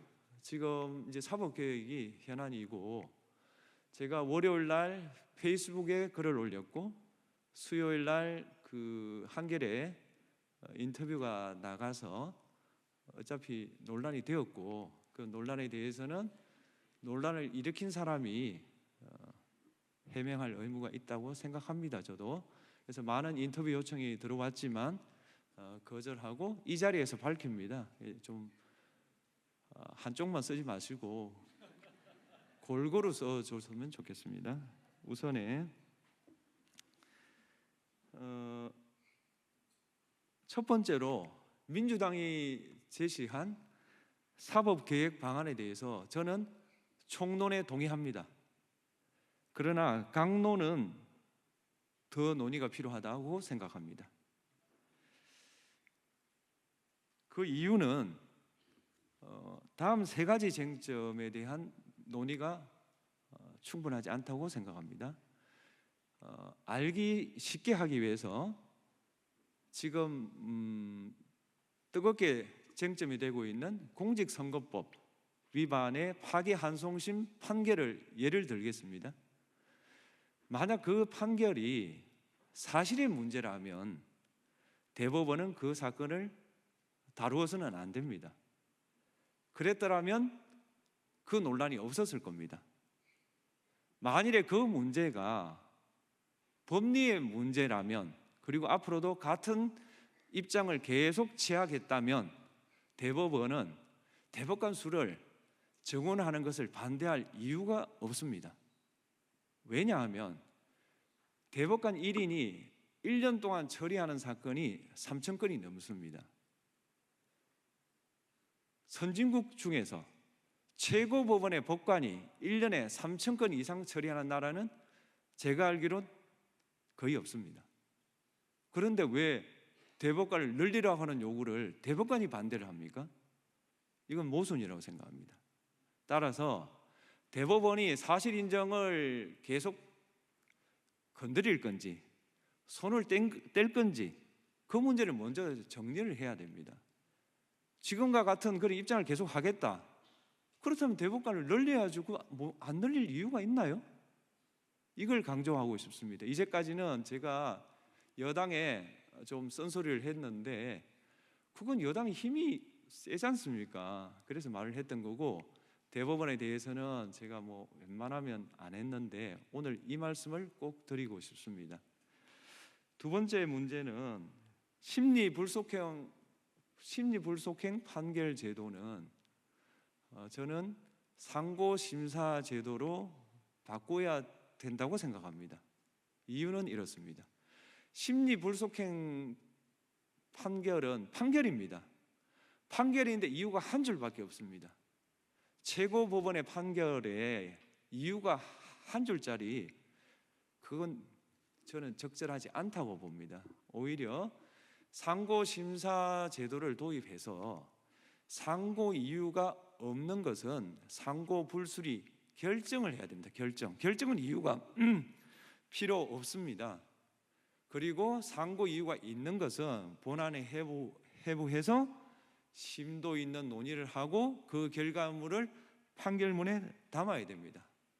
이 논의를 해야 된다고 생각합니다. 세 번째는 변호사 강제주의를 해야 됩니다. 지금 헌법재판소는 개인이 소송을 할 수 없습니다. 변호사를 선임해야만 할 수 있습니다. 그런데 법률시민 대법원은 개인이 소송을 할 수 있습니다. 이건 저는 차별 취급이라고 생각합니다. 대법원도 법률심이고 오히려 대법원 사건이 훨씬 더 복잡합니다. 변호사 강제주의를 해야 된다. 이 세 가지 점을 추가로 논의하기 위해서는 공론화 작업이 필요하다. 저는 그렇게 생각합니다. 공론화 작업에는 당연히 법원도 참여해야 됩니다. 법원이 개혁의 대상인데 왜 논의에 참여하냐 이렇게 질문하시는데요. 그럼 이렇게 물어보겠습니다. 의료개혁의 대상은 의사입니다. 그럼 의료개혁의 방안을 만드는데 의사는 참여 안 합니까? 그 안에서 어떤 결과가 왔습니까? 사법개혁을 하면 그 운용을, 시행을 누가 합니까? 법원이 할 거 아닙니까? 그러면 당연히 시행하고 운용할 사람들 의견을 내야 되죠. 공론을 하고 그 다음에 어차피 결론은 국회가 내는 겁니다. 누가 입법권을 부정합니까? 공론화를 하라는 겁니다. 제 말은 공론장이 회복되어야 민주주의가 제대로 작동한다는 게 제 생각입니다. 시간이 남아가지고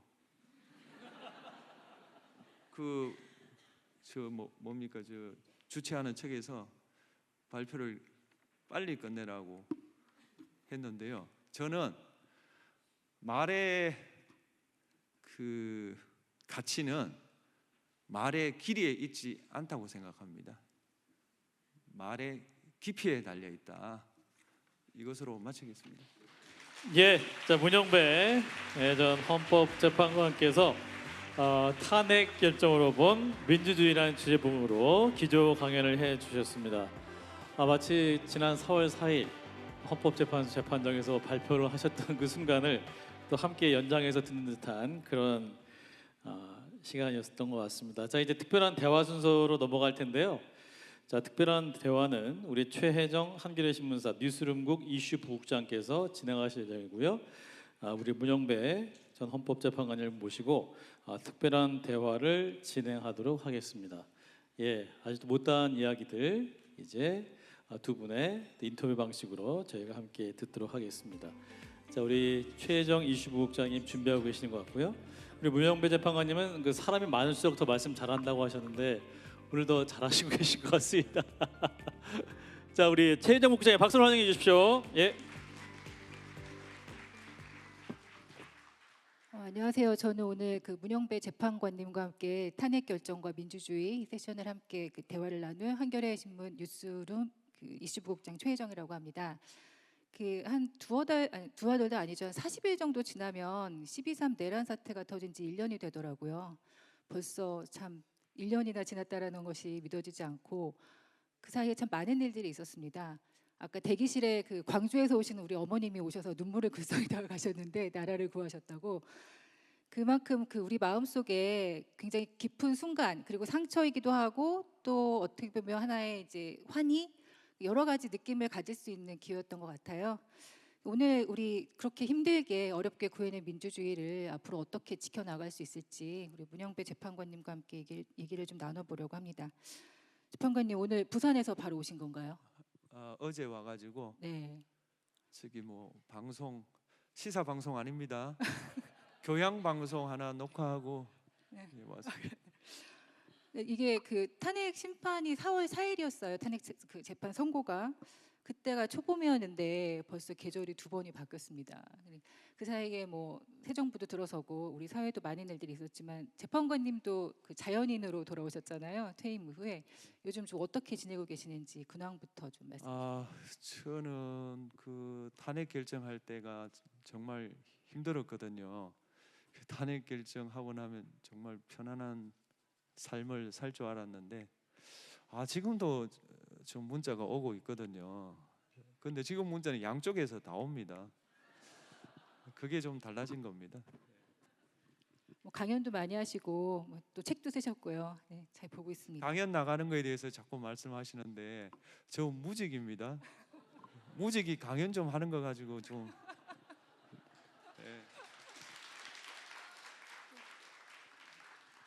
그 탄핵 선고 그 4월 4일 이후에 저도 너무 감동적이어서 그 재판관님 덕질을 좀 했어요. 근데 그 막 영상도 보고 블로그도 찾아가 보고 했었는데 개인적으로 저는 제일 인상적이었던 것이 그 재판관 청문회 때 그때 결혼할 때 평균인의 삶에서 벗어나지 않겠다 그렇게 얘기를 하셨고요. 그래서인지 이번에 저희 그 모실 때 저희가 말씀드린 연사료가 있었는데 그거를 대폭 깎아서 3분의 1만 받으시겠다고 먼저 말씀을 해주셨습니다. 왜 그러셨어요? 근데 아니 그런 영업 비밀은 좀 서로 안 밝히는 게 저는 상도에 부합한다고 생각합니다. 파도 미담 수준인 그런 상황이라 네, 일단 여기까지 이렇게 저희 찾아주신 거 정말 감사드리고요. 그 탄핵 그 선고 관련해서 우리가 얘기를 안 나눌 수가 없는데 당시 상황을 이 4월 4일이 그 한국 현대사의 결정적인 장면이었잖아요. 저는 그 회사에서 텔레비전을 보면서 그 동료들하고 같이 봤는데 그 감동이 가시지가 않아서 유튜브로 여러 번 돌려봤습니다. 그리고 그 탄핵 결정문도 줄치면서 봤어요. 근데 저는 개인적으로는 그 가장 인상적인 대목이 시민들의 저항과 군경이 그러니까 그 계엄 해제는 시민들의 저항과 군경의 소극적인 임무 수행 덕분이다. 이 대목에서 되게 위로를 많이 받았습니다. 재판관님 개인적으로는 어떤 대목을 제일 좋아하시는지? 저는 정부와 국회의 위와 같은 대립은 일방적 책임에 속한다기 보기 어려우며 이는 민주주의 원리에 따라 해소되고 조율되어야 할 정치 문제다. 그 문장을 가장 좋아합니다. 아마 다 여기 많이 읽으시고 보셨을 텐데 다 각자가 갖고 있는 그 마음에 담아두고 있는 문장이 있을 것 같습니다. 그 판결문은 단순히 뭐 윤석열 전 대통령에 대한 헌법적 심판 이걸 넘어서 그 한국 민주주의의 교과서다. 그때 당시 그런 찬사를 많이 받았어요.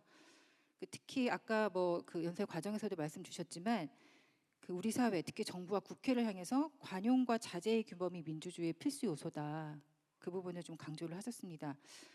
그게 꼭 윤석열 정부뿐 아니라 그 새 정부에 대한 좀 당부 이렇게도 읽을 수 있다고 말씀을 주셨는데 좀 그거를 좀 포함했던 이유가 있으실까요? 제가 한번 설명을 드려보겠습니다. 비상계엄이라는 것은 야당의 존재를 부정하는 겁니다. 그러니까 관용이 아닌 거죠. 그 다음에 비상계엄이라는 것은 헌법전에 나와 있다고 해서 대통령이 함부로 쓸 수 있는 권한이 아닙니다. 그걸 함부로 썼습니다. 자제를 잃은 거죠. 그래서 관용과 자제를 넣어야만 탄핵 결정문이 저는 완전해진다 생각하고요. 새 정부 하에서 제가 말씀을 드리겠습니다. 새 정부 하에서 여당은 야당의 존재를 인정해야 됩니다. 두 번째, 야당은 선거에서 패배했음을 인정해야 됩니다. 따라서 대통령에 대한 형사사건을 재개해야 된다. 그 주장이 저는 지나치다고 봅니다. 왜냐하면 대통령은 헌법상 불소추 특권을 가지고 있고 이에 기초해서 법원이 중단 결정을 했습니다. 그렇다면 야당은 패배의 규범을 살려서 적어도 대통령이 재판을 받아야 된다. 이런 주장은 저는 지나치다고 생각합니다. 이건 문자 폭탄이 와도 바꿀 생각이 없습니다.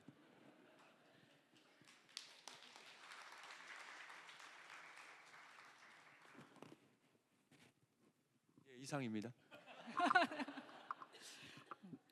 그 관용과 자제 굉장히 주요한 규범이고 꼭 헌법에서 문자로 구성되지 않더라도 우리 사회 비공식적인 규범으로 이제 받아들여야 된다라는 말씀을 여러 번 하셨는데 그 레비츠키 교수도 얘기를 했지만 이 상대가 민주주의를 위협하고 있다면 네. 거기에는 강하게 맞서야 된다라는 얘기를 했고 네. 재판관님께서도 그 관용과 자제에는 선이 있다 그런 말씀을 좀 여러 번 하셨던 것 같아요. 좀 어떤 선, 뭐 어느 네. 지점이 선에 그어져야 될지. 구체적으로 말씀드리겠습니다. 12.3 비상계엄을 옹호하는 정치 세력, 탄핵 결정에 불복하는 정치 세력, 그 다음에 서부지방법원에 가서 폭동을 일으킨 세력, 그 세력에 대해서는 관용과 자제를 해서는 안 된다고 생각합니다.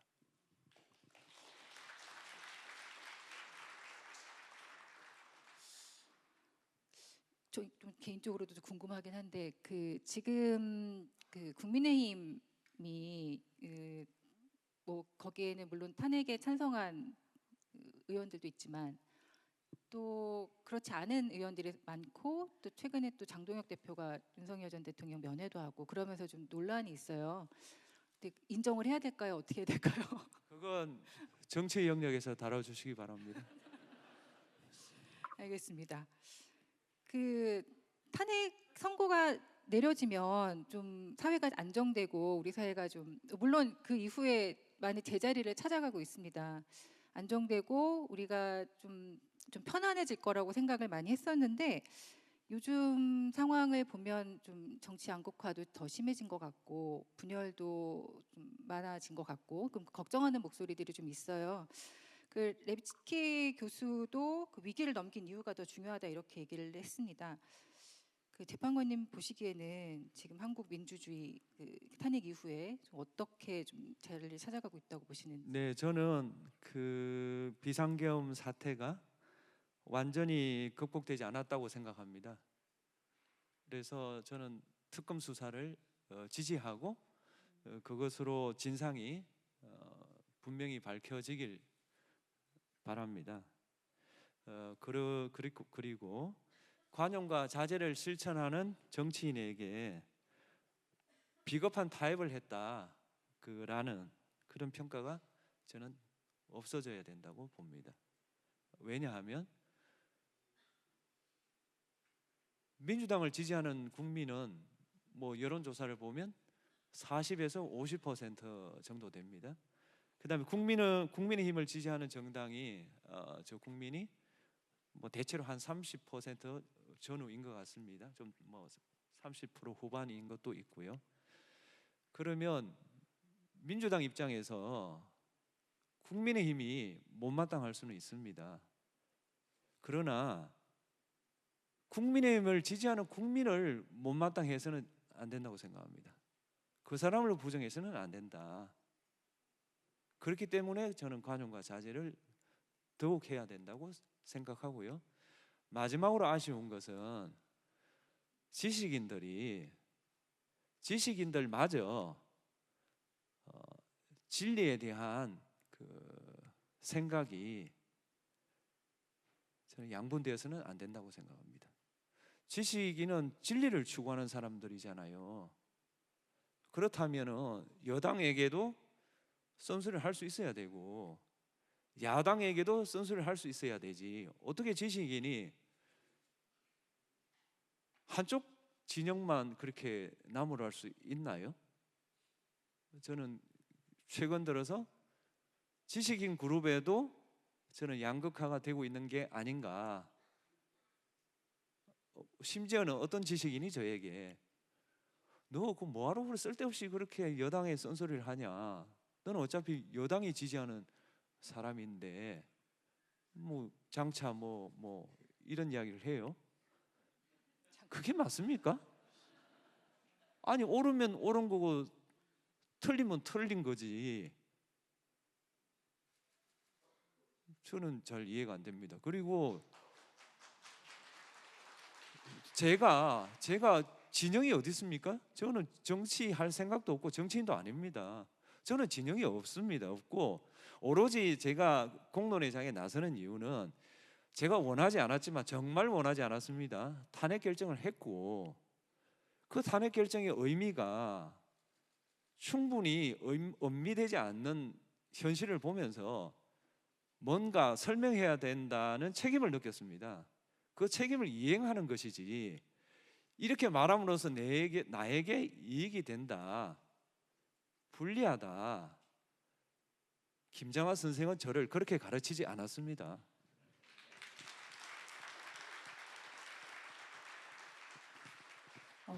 맺히신 말씀들이 좀 있으셨던 것 같은데 그 탄핵 결정의 취지 지금 말씀 주셨는데 그거를 좀 더 알리기 위해서 이렇게 막 말씀을 많이 이제 그 알리려고 노력하신다고 하셨는데 그 취지를 요약한다면 그 상호 자제와 상호 관용과 자제 그거로 요약을 할 수 있을까요? 저는 그렇다고 봅니다. 그러니까 당시 대통령이 정치에 실패했습니다. 정치에 실패하니까 그 양반이 꺼낸 카드가 헌법전 저 그냥 숨어 있는 헌법을 또는 법률을 꺼낸 겁니다. 그러므로 탄핵이 된 뒤에 들어선 정부는 제일 먼저 꺼내들어야 될 것이 정치입니다. 법률이 아닙니다. 왜 정치인이 법을 이야기하고 법률가들이 정치를 한다는 평을 받습니까? 정치인은 정치를 하시고 법률가는 법적으로 처리하십시오. 왜 정치적으로 오해받을 그런 결정들을 합니까? 구속 취소 그걸 오해 안 하겠습니까? 대통령에 대한 구속 취소 결정 그게 법리적으로 그게 정당한가요? 제가 이제까지는 법원 결정에 대해서 비판한 적이 거의 없는데요. 저는 아무리 생각해도 그게 어떻게 구속 취소가 되죠? 이제까지 계속 날로 계산했는데 왜 그 사건만 시간으로 계산합니까? 아니 그걸 바꿀 필요가 있다 쳐요. 바꿀 필요가 있다 치면 이름 없는 민초 사건에 바꿔야죠. 왜 대통령에 대해서 그걸 바꿔요? 그러니까 정치적으로 오해를 하는 거 아니에요. 정치를 했다고 생각하지는 않지만 그러니까 법률가는 정치적으로 오해받지 않도록 법적인 논쟁을 잘 하고 정치인은 정치를 하십시오. 왜 정치인들이 계속 법을 이야기합니까? 좀 그 안타까워서 드리는 말씀입니다. 지금 뭐 정치의 사법화, 사법의 정치화 그 부분에 대해서 사회적으로도 많은 좀 지적과 논란이 있는 부분이라서 그 말씀을 주신 것 같고요. 그 여러 번 말씀을 주셨지만 그 사회 통합을 많이 강조를 하셨어요.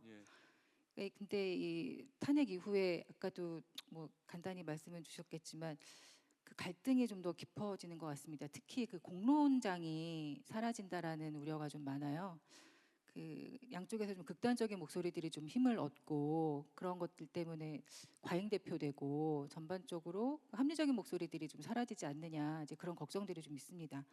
이런 것들 어떻게 해결할 수 있을까요? 저는 그 사회 통합을 뭐 하는 여러 가지 방법이 있지만 두 가지가 돼야 된다고 생각합니다. 사회 통합은 내 진영에 적용되는 원칙이 상대 진영에게도 적용돼야 됩니다. 우리 흔히 하는 말로 내로남불 그걸 없애야 됩니다. 그걸 없애지 않고선 통합이 되지 않습니다.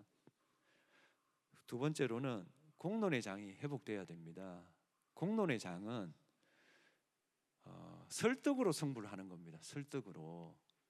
단 한 명이 그 주장을 했다 하더라도 그게 설득이 되면 그게 이기는 겁니다. 근데 지금 공론의 장이 없어진 마당에 숫자가 많은 쪽이 이깁니다.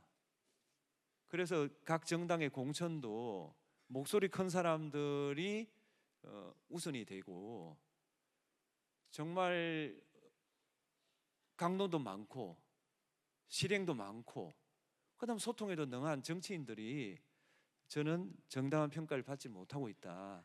그러면 이런 그 정당의 그 어떤 이탈에 대해서 누가 견제할 것인가? 저는 한겨레 신문 같은 이런 언론, 그 다음에 이런 포럼, 그 다음에 포럼에 오신 분들이 뭐 개인적으로 정치를 하려고 오셨겠어요? 이 나라가 어떻게 하면 제대로 굴러갈까 좀 관심을 가진 분들 아니겠어요? 그 가진 분들이 자기가 속한 그 사회에 돌아가서 좀 공론회장을 회복하는 게 좋다.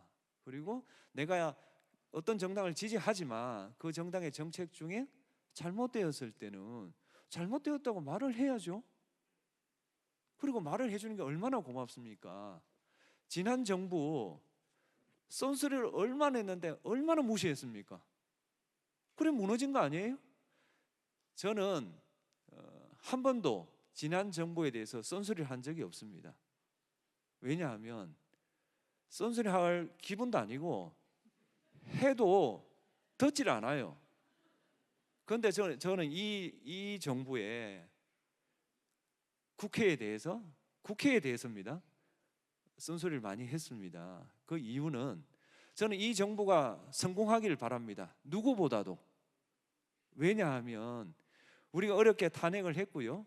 탄핵을 해서 들어선 정부가 성공해야만 민주주의가 회복되고 저는 국민의 삶이 회복될 거라고 생각하기 때문에 그렇습니다. 그러려면은 쏜소리를 해야 된다. 그리고 저는 아무런 권한이 없기 때문에 제가 결정하는 게 아닙니다. 쏜소리를 들으시고 생각을 한번 해보시고 최종적으로 결정을 내주십사 이런 겁니다. 다시 말하면 제 몸속에는 민주공화국에 대한 붉은 피가 흐르고 있습니다. 그 점에 대해서는 추호도 의심하지 마십시오.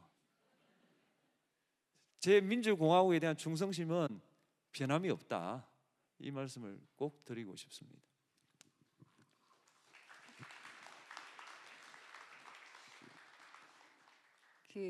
여당에서 최근에 여러 개혁 과제를 추진을 하고 있고 아까 우리 강연하시면서도 사법개혁 문제에 대해서 충언을 많이 하셨어요.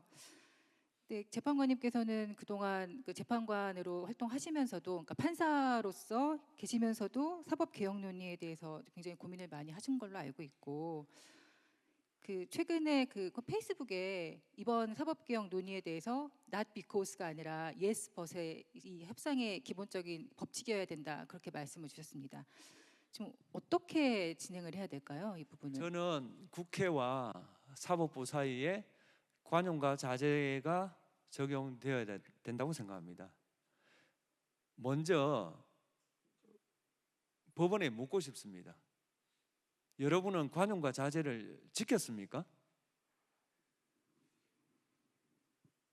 몇몇 판결 내지 결정은 평생을 법률가로 살아온 저로서도 관용과 자제를 어긴 게 아닌가 저는 의심하고 있습니다. 이 의심을 해소해야 될 책임이 법원에 있습니다.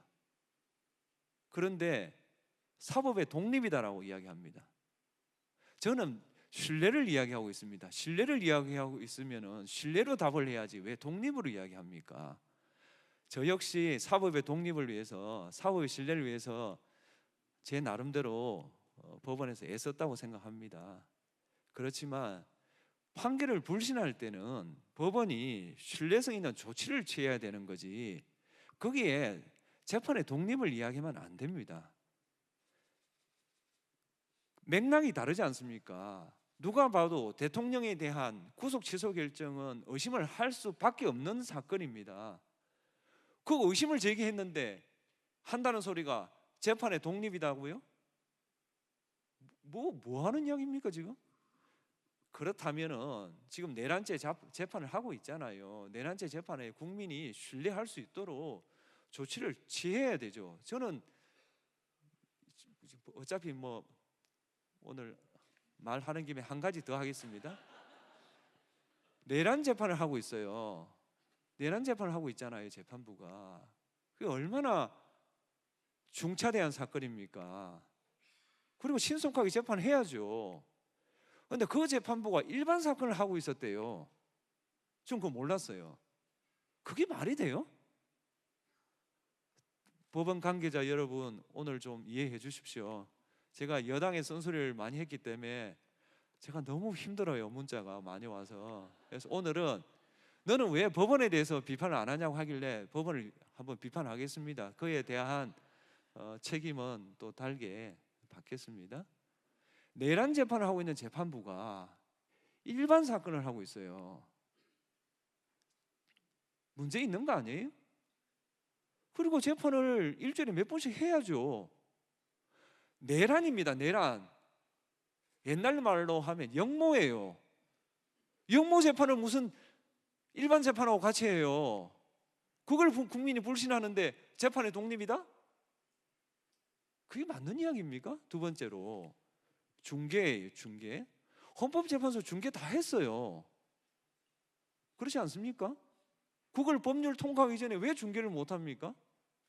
그게 무슨 국가 비밀이 있어요? 쿠데타가 무슨 비밀이에요?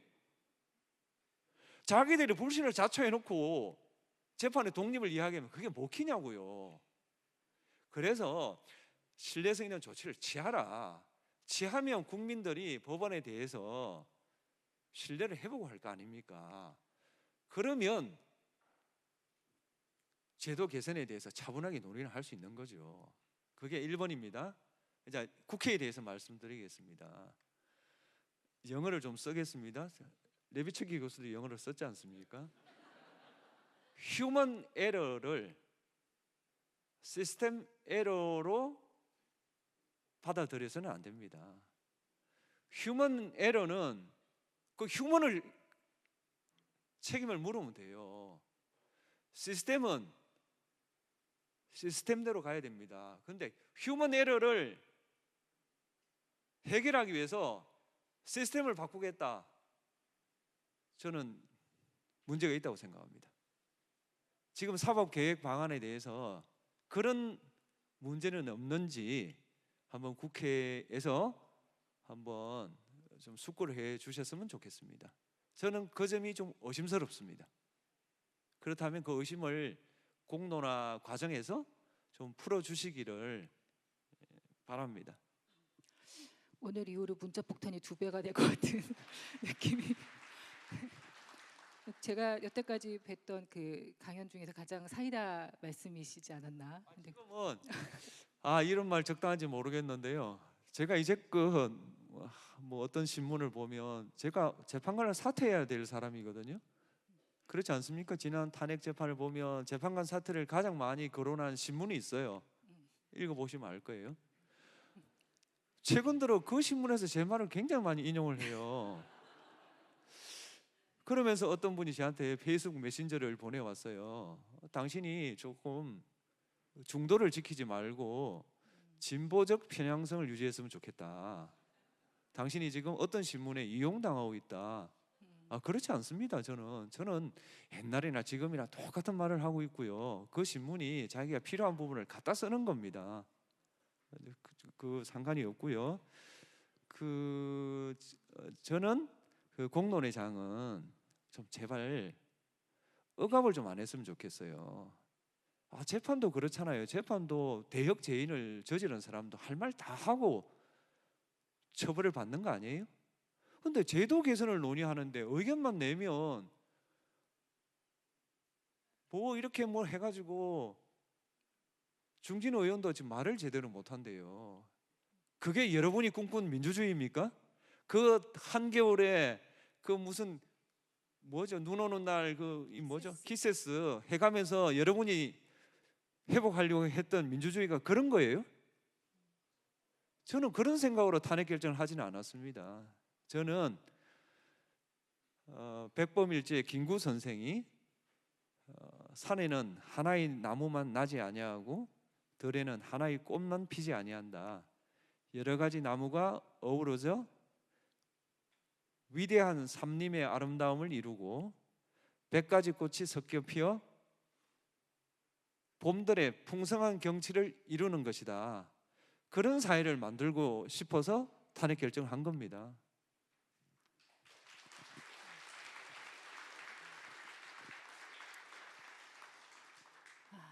시간이 좀 얼마 남질 않아서 그 많은 질문들을 많이 주셨는데 제가 좀 너무 사실 다 좋은 질문들이어서 좀 짧게 한 2개 정도 여쭤보겠습니다. 그 지금의 대립이 진보 보수의 문제가 아니라 상식과 비상식의 문제다 이렇게 지적을 하셨다라고 예전에 어떤 인터뷰에서 말씀을 하셨다고 하는데 현실 정치에서 상식과 절제의 정치를 복원하는 일은 매우 어렵습니다. 헌법재판관으로서 오랜 기간 정치적 갈등을 지켜보신 입장에서 제도와 시민의 역할 가운데 어느 쪽의 변화가 더 시급하다고 보시는지 그리고 그 변화의 출발점은 어디에서 찾아야 한다고 생각하시는지 궁금하다고. 저는 시민이라고 생각합니다. 민주주의는 민주주의자가 많았을 때 유지된다고 생각합니다.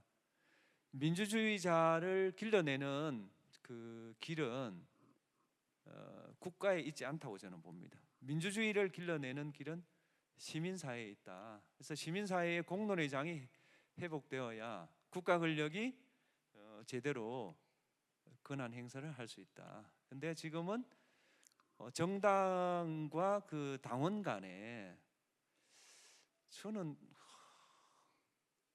좀 건강한 긴장 관계가 없지 않나, 공론화 과정이 없지 않나, 저는 그런 우려를 하고 있습니다. 예.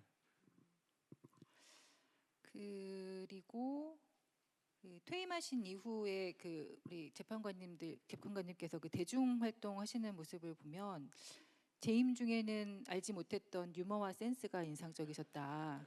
그 관용과 자제를 강조하시지만 유머도 중요한 것 같다.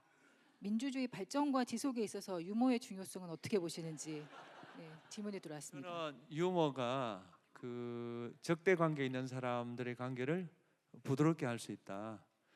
뭐 제가 어차피 뭐 한번 말을 했으니까 제가 가장 존경하는 정치인은 김대중 대통령입니다. 김대중 대통령만큼 유머를 잘 하는 분이 없었고 김대중 대통령만큼 대화와 타협을 많이 한 정치인이 저는 없었다고 생각합니다. 그건 무한 강의에서 했던 건데요. 오늘도 저는 주요하다고 생각합니다. 알겠습니다. 그 최근에 책 내셨잖아요. 호의에 대하여. 왜 호의를 앞세우신 거예요? 호의는 그 공동체 구성원을 연결해 줍니다. 사실 지금 양극화도 심하고 또 분열도 심하고 이럴 때는 호의가 그걸 풀 수 있는 뭐랄까요? 저는 마중물이 될 수 있다고 생각합니다. 그러니까 우리가 큰 걸 어떻게 뭐 희생하라, 뭐 생애 그 근본적인 결단을 하라 이렇게는 할 수 없지만 그냥 일상생활에서 호의를 베풀 수 있잖아요. 그러면 이 사회의 구성원 간의 그 좀 대립이 조금 줄어들 수 있습니다. 좀 차가워집니다. 그런 상태의 공론회장을 회복하는 게 좋다. 저는 국가라는 공동체는 공동 기반이 넓고 깊을 때 유지되고 그게 좁아질 때 저는 분열된다고 생각합니다. 그러니까 국가가 분열될 때 저는 가장 그 피해를 보는 사람은 저는 서민이라고 봅니다. 그러니까 서민의 삶을 향상시키기 위해서도 사회가 좀 통합되는 게 좋다. 그 위해서 저는 국가가 제대로 간다. 근데 탄핵 과정을 한번 보십시오. 그게 어떻게 같은 나라입니까? 이쪽 사람에게는 영웅이, 저쪽 진영에는 악마가 되어 있습니다. 제가 오늘 성동구청에 강의를 가는데 거기에 그 시위를 하는데 그 구호가 엉터리 판사 물러가랍니다. 예.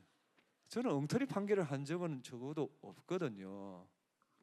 그럼 그쪽 진영에서는 저를 그렇게 평가하고 또 이쪽 진영에서는 이쪽 진영인지 모르겠지만 하여튼 나라를 자꾸 구하셨다고 하는데 그 둘 다 좀 과한 말씀이고 나라는 저는 시민이 구하셨다.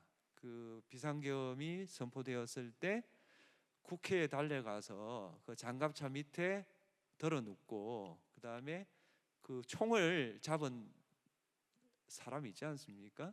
그런 사람들이 나라를 구하신 거고요. 저희들은 그냥 법적으로 도장을 찍은 것이니 제발 저한테 나라 구했다고 좀 하지 마십시오. 제가 너무 부담스럽습니다.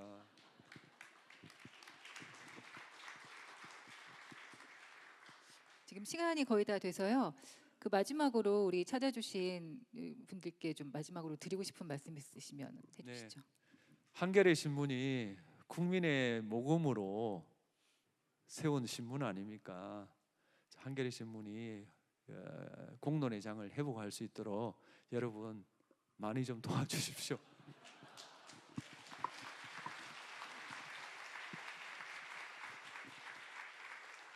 네, 오랜 시간 함께 해주셔서 너무 감사드리고요. 여기 이쯤에서 좀 마치도록 하겠습니다. 감사합니다. 예, 고맙습니다. 네, 최혜정 부국장님과 문영배 전 헌법재판관님께서 특별한 대화까지 마무리해 주셨습니다. 한겨레의 친구가 될 수 있는, 한겨레의 벗이 될 수 있는 방법은 1층 부스에 나가시면 한겨레의 친구가 될 수 있는 법을 잘 가르쳐 드릴 수 있습니다. 네, 우리 문영배 재판관님 너무 귀한 강연이었고요. 예, 쓴소리 너무 시원하게 잘 들었고 못다한 말씀이 굉장히 많으신 것 같습니다. 못다한 말씀은 CBS 라디오 박정희 한판 승부, 예, 제가 기다리고 있습니다, 재판관님. 예, 못 듣는 척하지 마시고 한판 승부에 꼭 나와주시면 좋겠습니다. 예, 자 잠시 장례 정리와 함께 휴식 시간을 갖도록 하겠습니다. 다음 순서 진행할 텐데요. 잠깐 행운의 타임. 입장 시에 받으셨던 복권. 복권. 손끝으로 즐기는 민주주의. 지금 이벤트 부스로 오셔서 선물 받아가시면 되는데, 바로 긁어주세요. 민주주의 필사책이 당첨되신 분은 한겨레 후원 부스에서 책을 받아갈 수 있습니다.